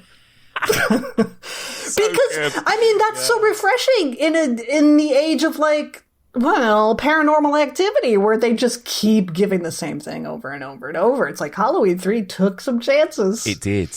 So, but it's like, why do people hate Roy Burns so much? I mean, Roy sucks, but it's also just like, but he's just Jason. Like, I just wish the Friday the 13th movies were just a little bit better at doing the whodunit. In both part 1 and part 5, it's like they don't really, it's like they're both supposed to be kind of mysteries, but they don't really care about the mysteries in both of them, do they? You know, it's really funny. No. Poor Roy. Yeah. Oh God. I love it so much. I mean, just the fact that like, you know, he falls to his death. He falls on some kind of farm thing, which is just like, I don't know, a board with the spikes in it. I don't know what that is supposed to do, but he falls on it, and somehow this splits his mask open. Yes. And they show his face, and it's like, who is that? You don't recognize his face, for sure. It's this random character we saw in the first 5 minutes of the movies who, like, didn't speak. And so everybody in the audience is like, what is going on? And so in the next scene, they explain who it is. And, like, they show his wallet. I know I talk about his wallet. Oh, it's so good. But the man has a photograph of himself in his wallet. And so that's how the audience knows who he is. Oh, so good. God, it's perfect. That incredible mugshot of Jason in the mask as well. Like it's a publicity shot of Jason, like coming towards the photographer with a machete as well. Always makes me laugh. Yep. Like, who took that picture? Oh, it's God. so good. It's so good. But yeah, you're absolutely right. It's like you could turn that movie off 5 minutes before the end and it would still be a Friday. Like you could just say it was a Jason movie, right? Yeah. And yet there is something about it where people were so angry by the fact that it wasn't Jason. And same with Halloween. People were so angry about the fact that it wasn't a Michael Myers story. And I think that's just really interesting, isn't it? That whether intentionally or not, the killers become the stars. And that's obviously where the slasher subgenre really ends up going in its later years. But it feels almost it feels like the filmmakers were clearly trying to mix it up. And they were like, no, well, Jason is dead now. We've had the final chapter. Or no, Michael Myers is dead now. Like, he burned up in that fire, you know. And yet it's like they have to listen to the fans because the fans were just like furious with them for killing them off. Yeah. Right. Like, it's interesting because it's not like those characters were deeply drawn. It's like Michael Myers had a little bit of backstory. We found out Laurie was his sister. Like, talk about a terrible twist. But it was like, oh, he's evil. And then Jason was like, did he drown? Did he not drown? Who knows? He's a weirdo who lives in the woods. Yep. The end. It's not like he had this deep backstory and we got to know him as a character. And so you can't help but wonder, like, how much brunt of the blame does Freddy Krueger bear? Yeah. Because he really became, I mean, that was 1984, and he really became, like, a star. Like, Freddy Krueger was making music videos with the Fat Boys. You know what I mean? Like, well, this is it. But again, that didn't feel like that was not Wes Craven's original intention, right? No. You know, when Wes Craven made Nightmare on Elm Street in 1984, and obviously by that point we'd had the slasher wave, and it had already started to fizzle out. By 1983, right, it burned so bright and so fast that even after about 3 years, they were starting to phase out by this point, weren't they? The early 80s slashers. And you know, we had the final chapter of Friday the 13th, and, you know, we'd killed off Michael Myers, and, you know, and it was like we were almost past that wave. And then A Nightmare on Elm Street came along, and it was like, okay, let's do slashers, but now we'll inject something a little bit more interesting into them. We can, you know, make them crazy and fantastical, and we can have people, you know, falling into their beds or, you know, getting dragged up on the ceiling and stuff, and, you know, making them supernatural. And again, I think Wes Craven meant that to be a really traumatic story about real life stuff that he had read about in the news, and he's dealing with all these kind of really deep, interesting things with the design of Freddy Krueger, and there's supposed to be this primal idea of the claw, and he's supposed to be a child molester and really hateful. And yeah, and again, like through the sequels, that kind of completely got lost. Yeah. Mm-hmm. I think it was sort of, you know, suffering from success. Like, Freddy is so cool looking. Right? Yeah. Robert Englund does such a good job. And again, to watch Freddy's evolution, it's like, in the first movie, he's terrifying. Like, yeah, he speaks, but he's not like, hey, lady. You know what I mean? He's not like spouting one-liners like he does eventually. Yes, exactly. He's kept in the dark, but he's got such an iconic look immediately. That even Robert Englund nowadays, they're talking about rebooting Nightmare on Elm Street, and it's like, can you? And I think Robert Englund has said, like, you need to completely change Freddy's look if you're going to reboot it, because the original is so iconic. You need to do a different take on that character, because the sweater, the hat, and the glove, and his gross face. Well, this is it. That's it. Like you said, Freddy ended up like releasing rap music videos. You could buy action figures. You could have him on a lunchbox. There were like kids' costumes for Freddy Krueger. And this is where like the slasher became a kind of parody of itself by the late 80s, didn't it, really? You know, you had all of these slasher killers had become supernatural. Michael Myers was being controlled by like a cult, like a kind of I don't know what, kind of weird like Satanist cult thing. I don't even know. Whatever the fuck. Jason was like, you know, came back as a zombie, and then he was going into space and going to Manhattan and all of that stuff, and he was body jumping, and Jason Goes to Hell, and it was the late 80s was the kind of era of the supernatural slasher, I suppose, wasn't it? And we had Child's Play, obviously, and Chucky, and so it felt like it had really shifted in its kind of tone, and these had become like almost just like kind of fun, stupid fantasy movies or something in a way, yeah, the characters became pop culture icons, a lot of them, you know. I mean, like Jason Voorhees was appearing on late night talk shows when the new movie would come out, you know, which is just crazy. It just transcended, and it's like Freddy Krueger is like a child molester and murderer, and yet it's like, I'm Freddy Krueger, and I'm here to say, and it's like, okay, what are we doing? So fun. And again, it really does feel like a different era to the sleepaway camps, the My Bloody Valentines, the burnings of the early 80s, doesn't it? Yeah. You know? Even though, if you go back and stuff, like if you look outside of the mainstream, you can feel the sort of precursors that were happening. There would be the one-off, like there's a film called Superstition that I really like from 1982 was a good year. Yeah. And it's sort of like a supernatural slasher where the killer is like a witch. It's like a witch slasher movie. I love that one. And in 1982 also there's a movie called The Slayer, which I love. And not a lot of people have seen The Slayer. You gotta see it. It's very much a precursor to A Nightmare on Elm Street, where like this woman is having these dreams and there's a killer, and is the killer coming out of the dreams? And it's like, it's an adult-centered slasher, so it feels kind of weird, and it's a little slow maybe at times, but I love the Slayer. Oh, I have not seen the Slayer. I'm going to add that to my list. I love it. Yeah, love it. It's good stuff. It's really good stuff. So there's a few that we're doing it, but again, there's only so many times it can be like, oh, what holiday hasn't been covered yet? Yeah. Oh, it's Boxing Day. Here comes the killer for Boxing Day. And so it's really cool to see what was happening in the genre as the decade wore on, and they had to try to do something new. Yeah, absolutely. So. And again, in Elm Street's defense, I will say that, again, I think those movies now I actually do find more interesting to go back and rewatch. Even the sequels, Freddy's Revenge is really interesting for all the reasons we were talking about earlier.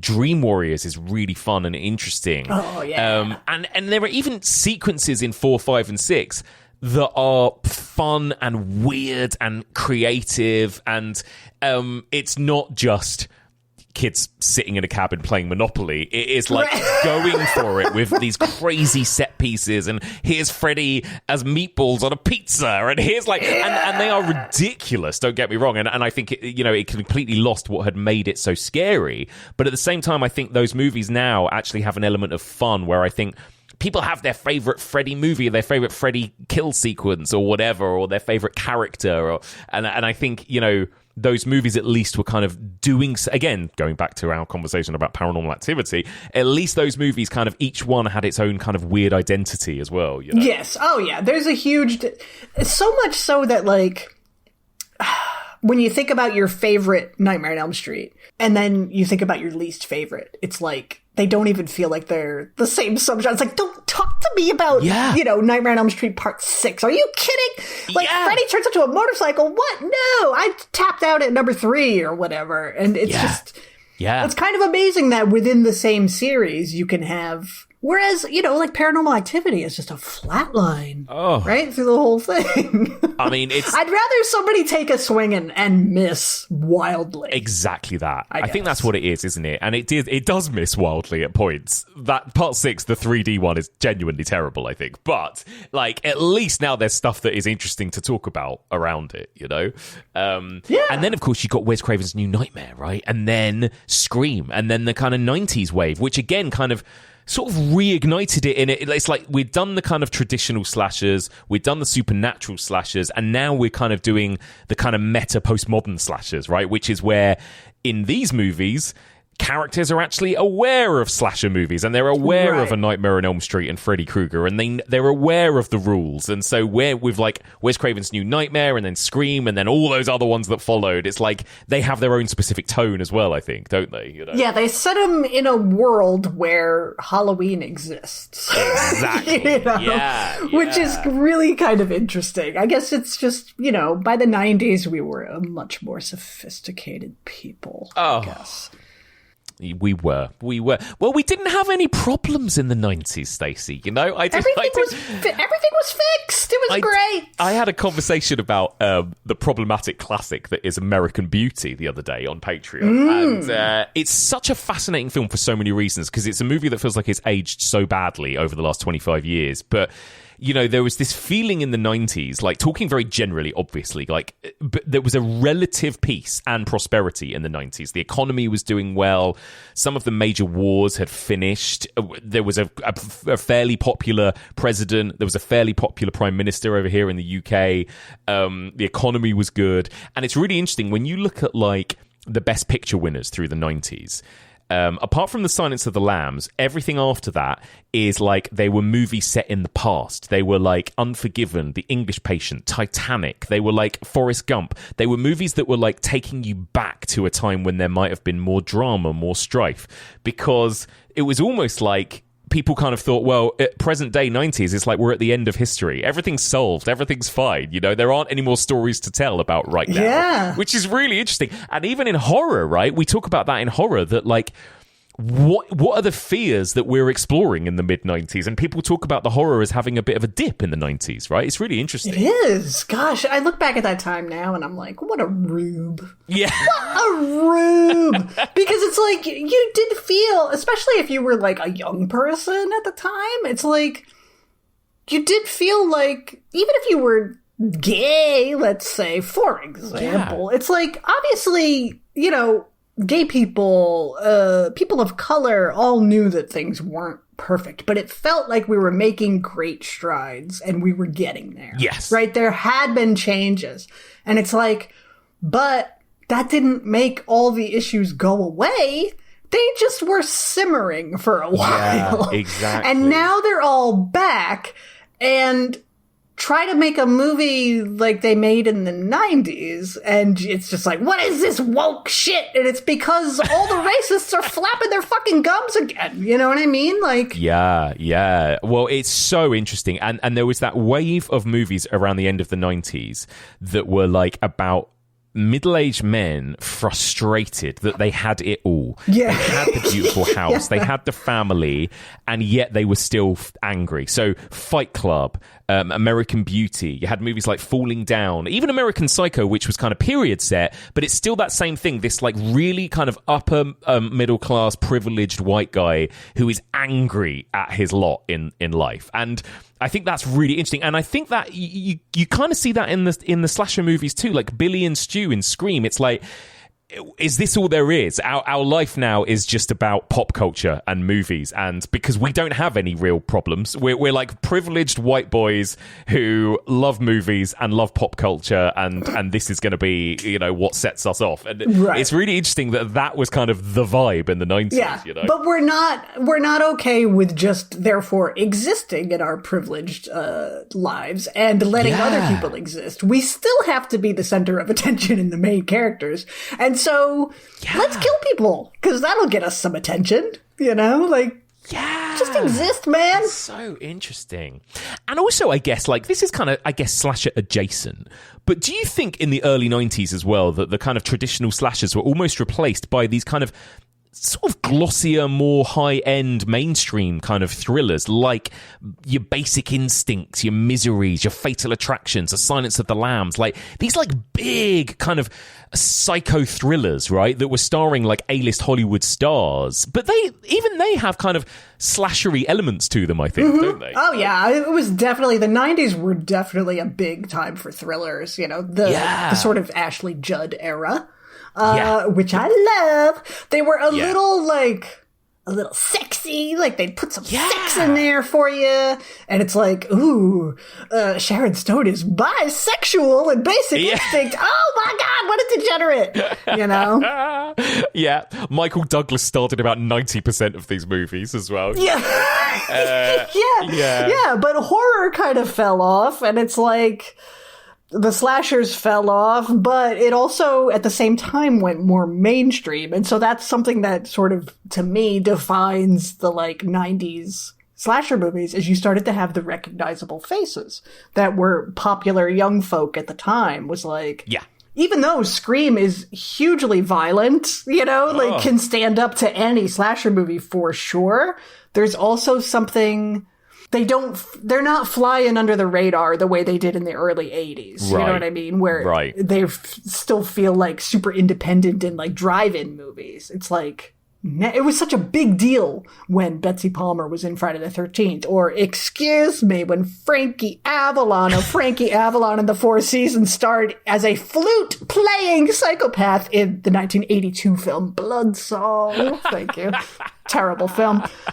But now it's like, you know, at the time, you know, current top television stars were in all the slasher movies. Yeah, exactly. It was the Joss Whedon, it was the Buffy the Vampire Slayer, the Dawson's Creek, the Wes Craven era, wasn't it? And it's like, here's Courtney Cox, here's Rebecca Gayheart, here's Jared Leto, here's Jennifer Love Hewitt, here's Sarah Michelle Gellar. And you're right, I think a lot of people take against this era of 90s slashers, don't they? And I can sort of understand why they do feel more sanitized, and they feel a bit more like commercial products too. It was like really selling it, wasn't it, as a product, like these these people on the posters, and you could buy the soundtracks, and it was, you know, it like you say, they didn't feel like underground movies like the early 80s ones did. Absolutely. Yeah. Absolutely. It's like, yeah, the posters, I think, are really good. Like, to go back to a little something called The Mutilator,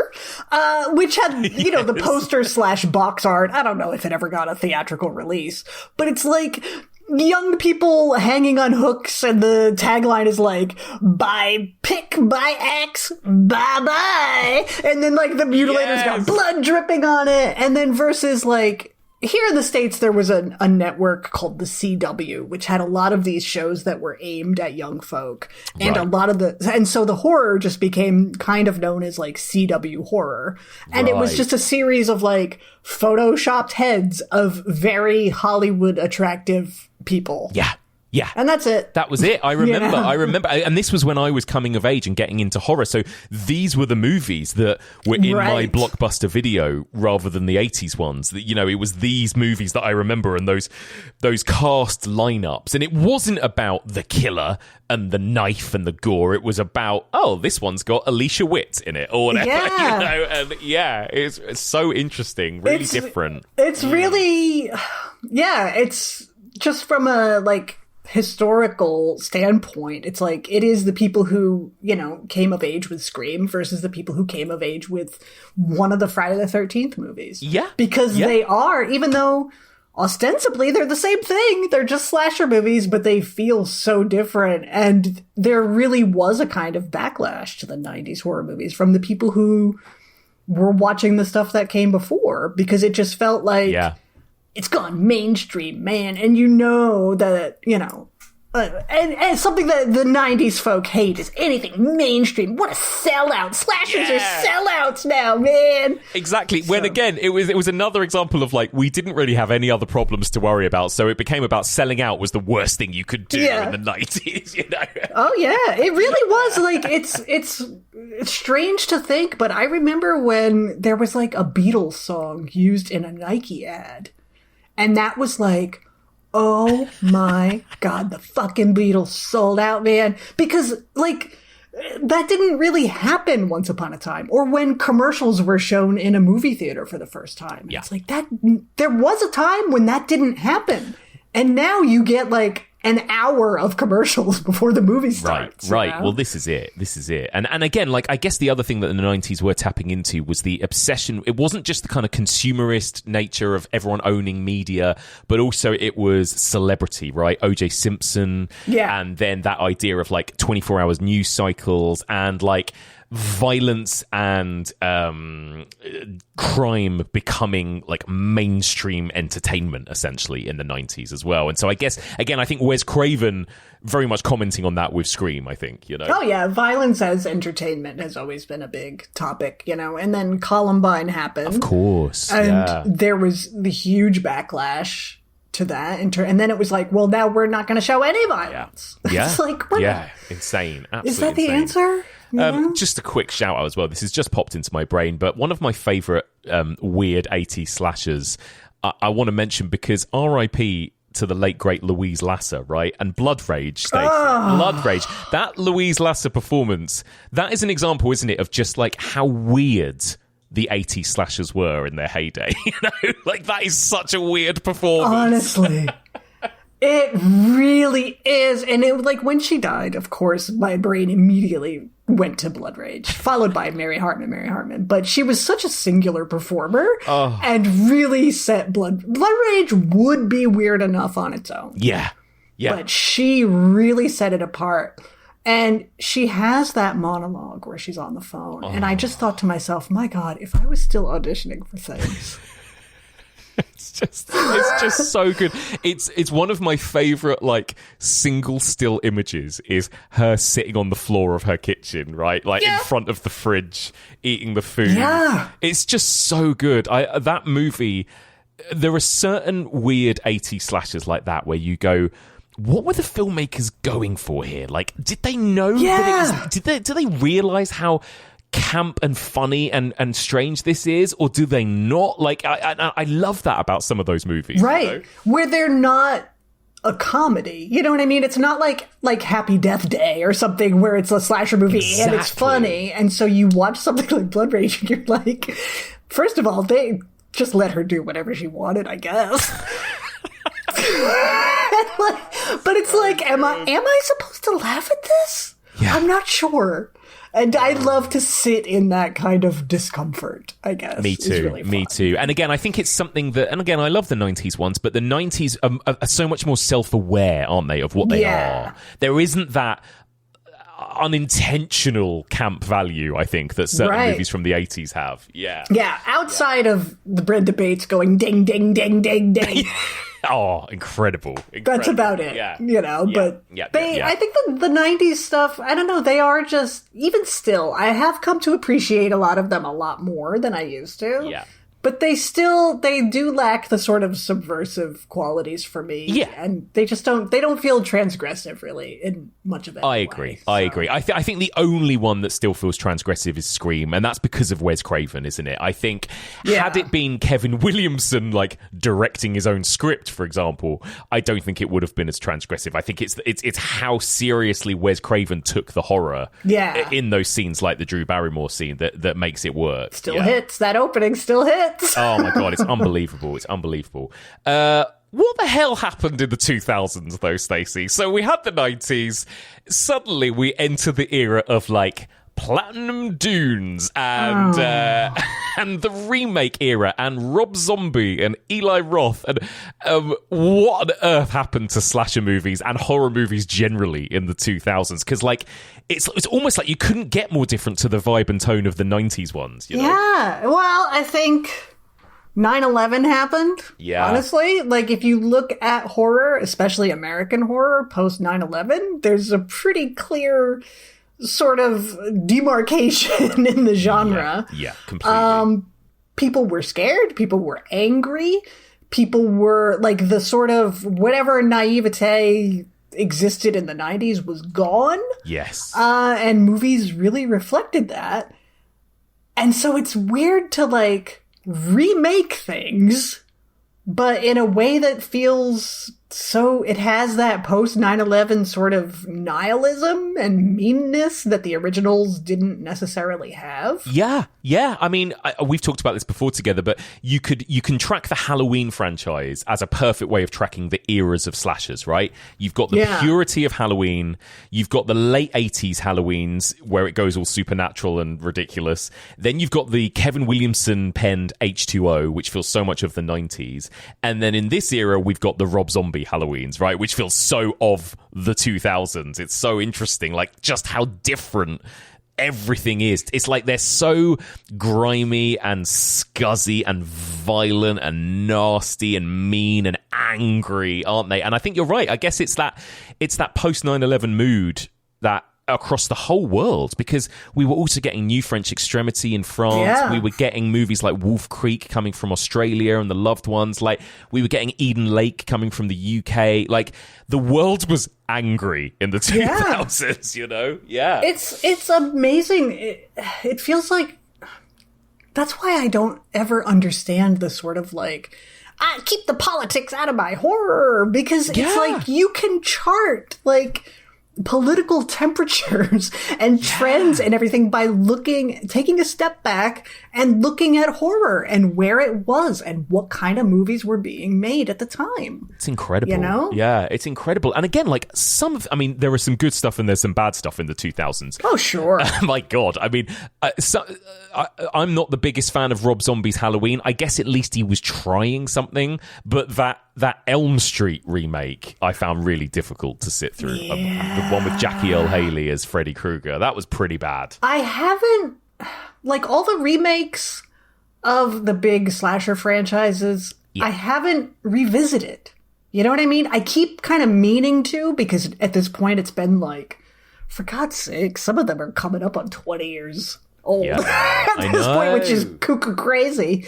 But it's like, wow, I haven't seen that in 15 years. Maybe I'll feel differently. But then when it comes time to like put something on the TV, there's always something else I'd rather watch. And so I haven't revisited like the Rob Zombie ones. I'm especially interested to, because I hated them so much at the time.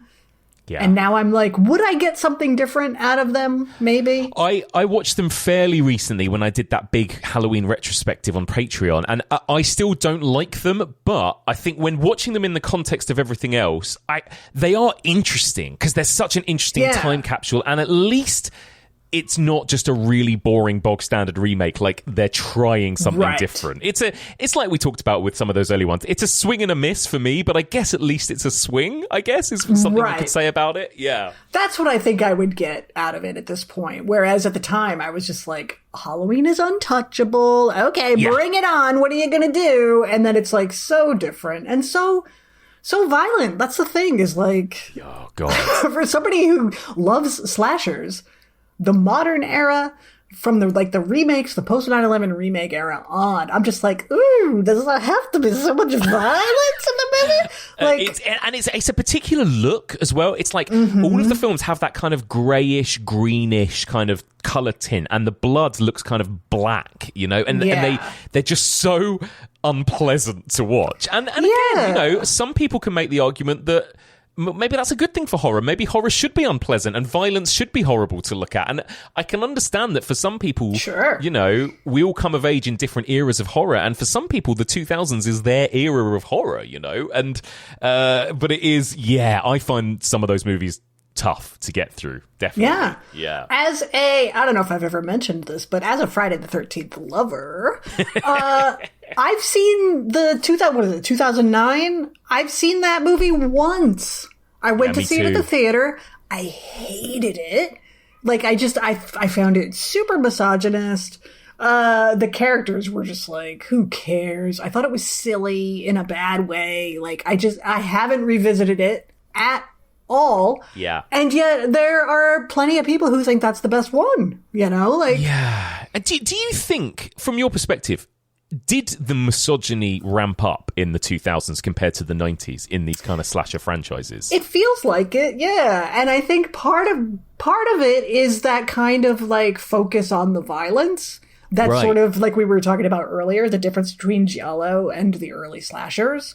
Yes. Is like when the women aren't fully realized characters at all, and we are reveling in the violence against them, that to me feels more misogynist than, Halloween. Yeah, I think it's really interesting. I think the slasher, the fun, frothy slasher that we've been talking about this whole time, it sort of disappeared, actually, in the 2000s. Like, maybe the only exception is, as you mentioned, Final Destination, actually. I think Final Destination was still going through the 2000s, and they were, like, fun movies where you'd go to the theatre with your friends and you would laugh and have fun, and they were, like, fun, frothy entertainment. Whereas even the slasher remakes felt more like those kind of exploitation movies of the 70s, didn't they? They felt more like you were watching Last House on the Left rather than a Friday the 13th movie, I think. And so tonally, it was like the slashers were sort of dying a death, I think, at this point in time. Yeah, I think for me, there's nothing fun about any of them. Yeah. You know what I mean? And that's the thing, is like that's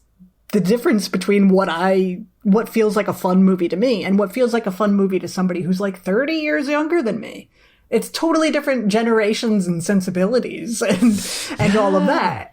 And so, the teenagers today who are watching like Terrifier movies or something like that, I feel like Mickey Rooney in several ways. But I feel like Mickey Rooney, let me write my letters. You know what I mean? It's just not for me. Well, let's jump to the last 10 years or so and finish there, because yes, the Terrifier movies, I guess that has been the single biggest slasher franchise of the last 10 years at least. Yeah. Have you watched any of those movies, Stacie? What are your thoughts? I haven't. No. I have to say, and so perhaps I shouldn't even speak about them, but it's like I've read about them and decided I didn't want to watch them. That's the thing. It's like, I'm not, it's just not where I am as a viewer. Like, if you handed me some random slasher from 1983 that I had never heard of and never seen, I'll give it a chance. But something from 2026, I'm not even going to give it a chance, because I guess it's just like, it's the vibes. It's vibes, exactly. And I think that's the thing that I'm coming to realize, that for me, And again, we all have different definitions of slashers, but for me, the slashers have got to have a certain vibe. They've got to have almost a bit of like frothy whimsy about them.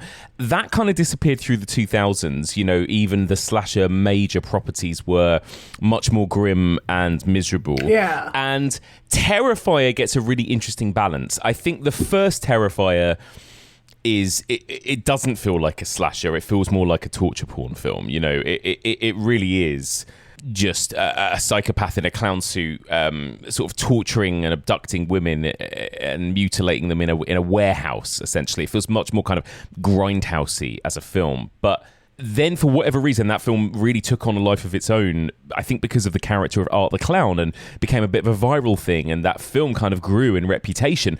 By the time it then got a sequel, the sequel was much bigger budget and it was much more mainstream, and it plays much more like a kind of fun, frothy slasher, but a slasher that has some of the most extreme gore you've ever seen. And there is value to that, and they're not my favourite films, the Terrifier films, but they are interesting in just how popular they have been over the last 10 years, I think. And you know, if you're missing in this day and age those kinds of slashery psychopath with a knife cutting up teens, Terrifier will give you that. But again, it's not for me. I don't think it's necessarily for us, Stacie, this franchise, and it just feels it is so much nastier than a Friday the 13th movie from the 80s. Yeah, you know? and I think a lot of that owes to where we are in society. You know what I mean? It's like, yeah, that's not fun to me anymore, because that's just,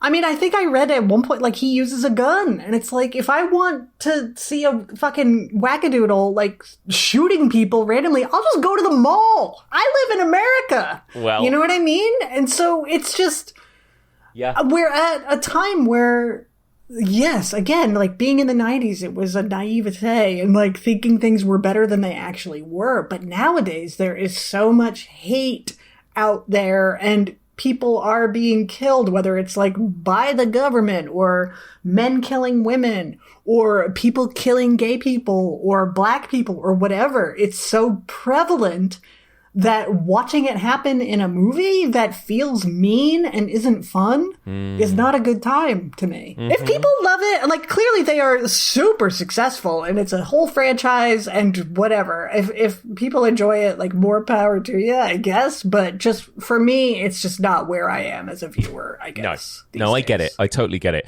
And then I guess over the last 10 years, we've also had, on the flip side, a really fun string of kind of like, sort of like post-slasher movies almost. So It Follows is interesting. Freaky, the kind of Freaky Friday the 13th body swap movie. Happy Death Day.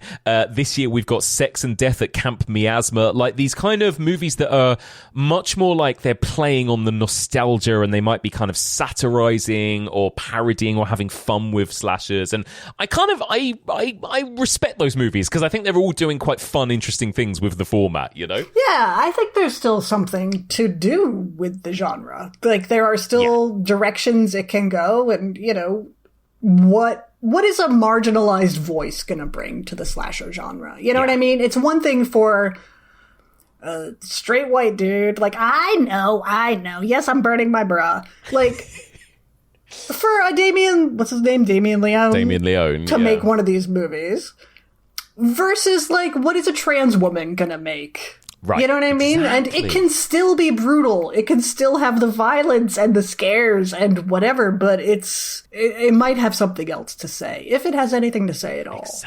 Exactly. Now, Stacie, I feel I can't wrap this up without mentioning arguably the biggest slasher trilogy of the last 10 years, which is David Gordon Green's Halloween trilogy, Stacie. I can't believe we've been talking about anything else. I had to mention his name before we wrap up. What a journey. I remember back in the day, and those of us who listen to Gaylords of Darkness will remember back in the day, the journey you went on with David Gordon Green's Halloween trilogy. It feels like another era, almost. You know what I mean? Does. Like, really? It does. Wow. I can't, but yet now you look back and you go, did those movies really happen? Those 3 movies? You know what? There's something in me, and I don't know what it is. A sickness. It hasn't been diagnosed, but I feel it already, where I say to myself, were they that bad? And is this just because I'm thinking of Kyle Richards as Lindsay Wallace with those bangs, and how Lindsay Wallace was the like lesbian heroine at the center of all of this? Yes.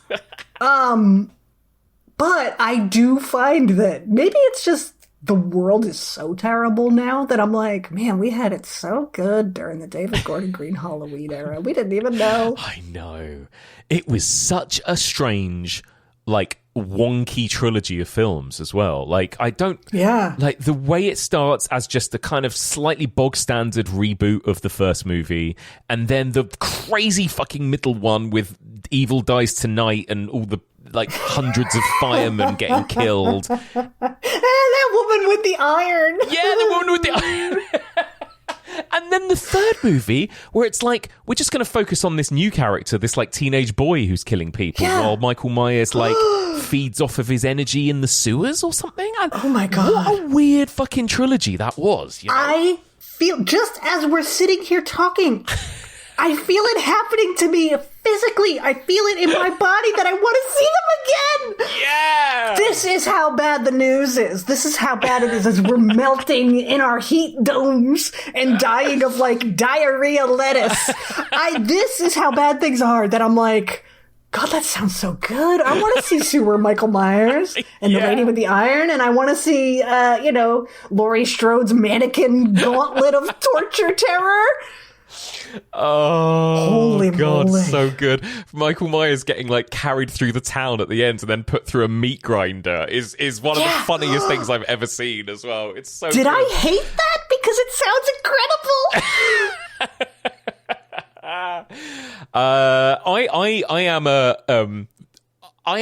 A defender is maybe a strong term, but I give the third movie a little bit more grace than a lot of people do, because again, going back to that conversation we've been having throughout this, which is like, well, he took a swing at something with that movie, with the Michael Myers in the sewer movie. And I don't really know what he was thinking, but I guess he tried something with that film.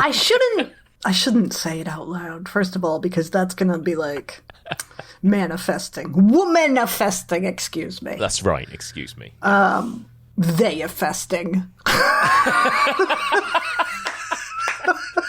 Yeah, come on, what are you theyifesting? Come on. I just feel it. I'm going to watch them again. It's going to happen. Oh my God. What you should do, I'm just coming up with your own content now, but you should do this October, Final Girl After Dark, 3 weeks running, do the David Gordon Green. I should, right? If I haven't melted in the heat dome or I don't know if you've heard about the diarrhea lettuce, but we have the diarrhea lettuce happening in the United States. What is the diarrhea lettuce? What? What is that? Well, you know what happens when you eliminate people in positions to monitor for parasites and bacteria and foodborne illnesses. When you get rid of all of those people, sure enough, there are outbreaks. And there is an outbreak, thousands of people across the country, like fresh produce is giving people like diarrhea, so you have to go in the hospital. Oh, shit. Yeah, things are really bad here, actually. I thought, when you said just diarrhea lettuce, I thought it was just a metaphor or a figure of speech for something. But you literally mean diarrhea lettuce. Wow. Yeah, it's a metaphor. I mean, it is a metaphor, ultimately. It's just like, it's our national vegetable at this point, but it is also a thing that's happening. And so if I'm not dead in October, fine. There you go. Excellent. Fine. I'll do it. Oh my God. I would love it. I think everyone would love it. What a perfect way to end this slasher chat, Stacie. Thank you for this. Thank you. That was so much fun. I'm going to ask you a hard question maybe, or maybe it's a very easy question to end with. You're not allowed to say Halloween. Other than Halloween, what is your favourite slasher movie? Just one only? You can give me 3. You can give me up to 3. 3. Well, it's hard. Okay. Friday the 13th, 2 and 3. Okay. That counts as one movie. Yeah, just say it quickly enough. It's fine. Yeah. Yeah, if I say it quickly enough. Black Christmas, for sure. And then I'm going to say Killer Workout, which is known on your side of the pond as Aerobicide, which is an incredible title. I sought this film out and watched it for the first time thanks to you and your recommendation, Stacie, a few years ago, and it is excellent. It is excellent. That is exactly the word I would use for it, for sure. It's 1987, which tells you all you need to know, honestly. Yeah, I would say, be very similar. I would also say Black Christmas. I would say my basic bitch choice would be Wes Craven's Scream. Yeah. And then my slightly weirder choice, like the Killer Workout choice, would be... It would probably be Blood Rage, actually. That is the one that gives me the most joy to rewatch, you know? I feel that. That is true. Yeah. Yeah, see? And then it's like, oh, yeah, but then what about My Bloody Valentine, which is... Oh. It's sort of like, to say which favorites, it's like you have to say major franchise. Yeah, you've got to do categories. Standard... Yeah, standard slasher that's like junior varsity sort of, I call them great value slashers. Yeah. And then weirdo. Yeah. You know, those are the three categories. Those are the three genders. Yeah. Of slasher. Yeah. The weirdo, the what were they thinking when they made this kind of choice. Which maybe the most fun category of slashers as well. Yeah. 100%. Well, there you go. Well, Stacie, thank you. I've loved this. And until you're next on the podcast, let people know where they can find you. Just sitting on your toilet with your lettuce on by the toilet. sounds of it. Yeah. Yep. Eating a salad. It's sitting on a toilet, eating a salad, and rewatching David Gordon Green's trilogy. What a time. That's it. That is, I mean, honestly, that's my OnlyFans. So sign up. Otherwise, finalgirlafterdark.com has links to everything, the podcast, the snail mail, the blog, all of it. Amazing. Stacie, thank you very much. Thanks, Mike.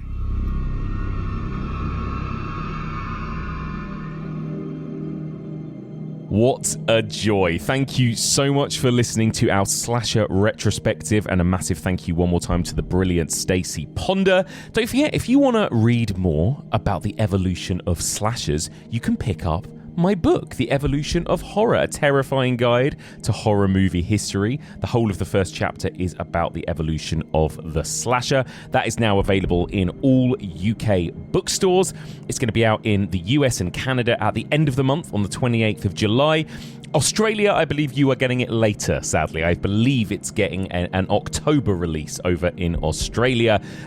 So you can pick that up, hopefully, just in time for Halloween. Next week, we are moving from kind of fluffy summer camps and suburbia to dark, gothic, haunted houses. Next week, I'm going to be joined by Adam Z. Robinson, and we are going to be talking about the evolution of the ghost story in cinema. Join us next week for all of this and more on the evolution of horror.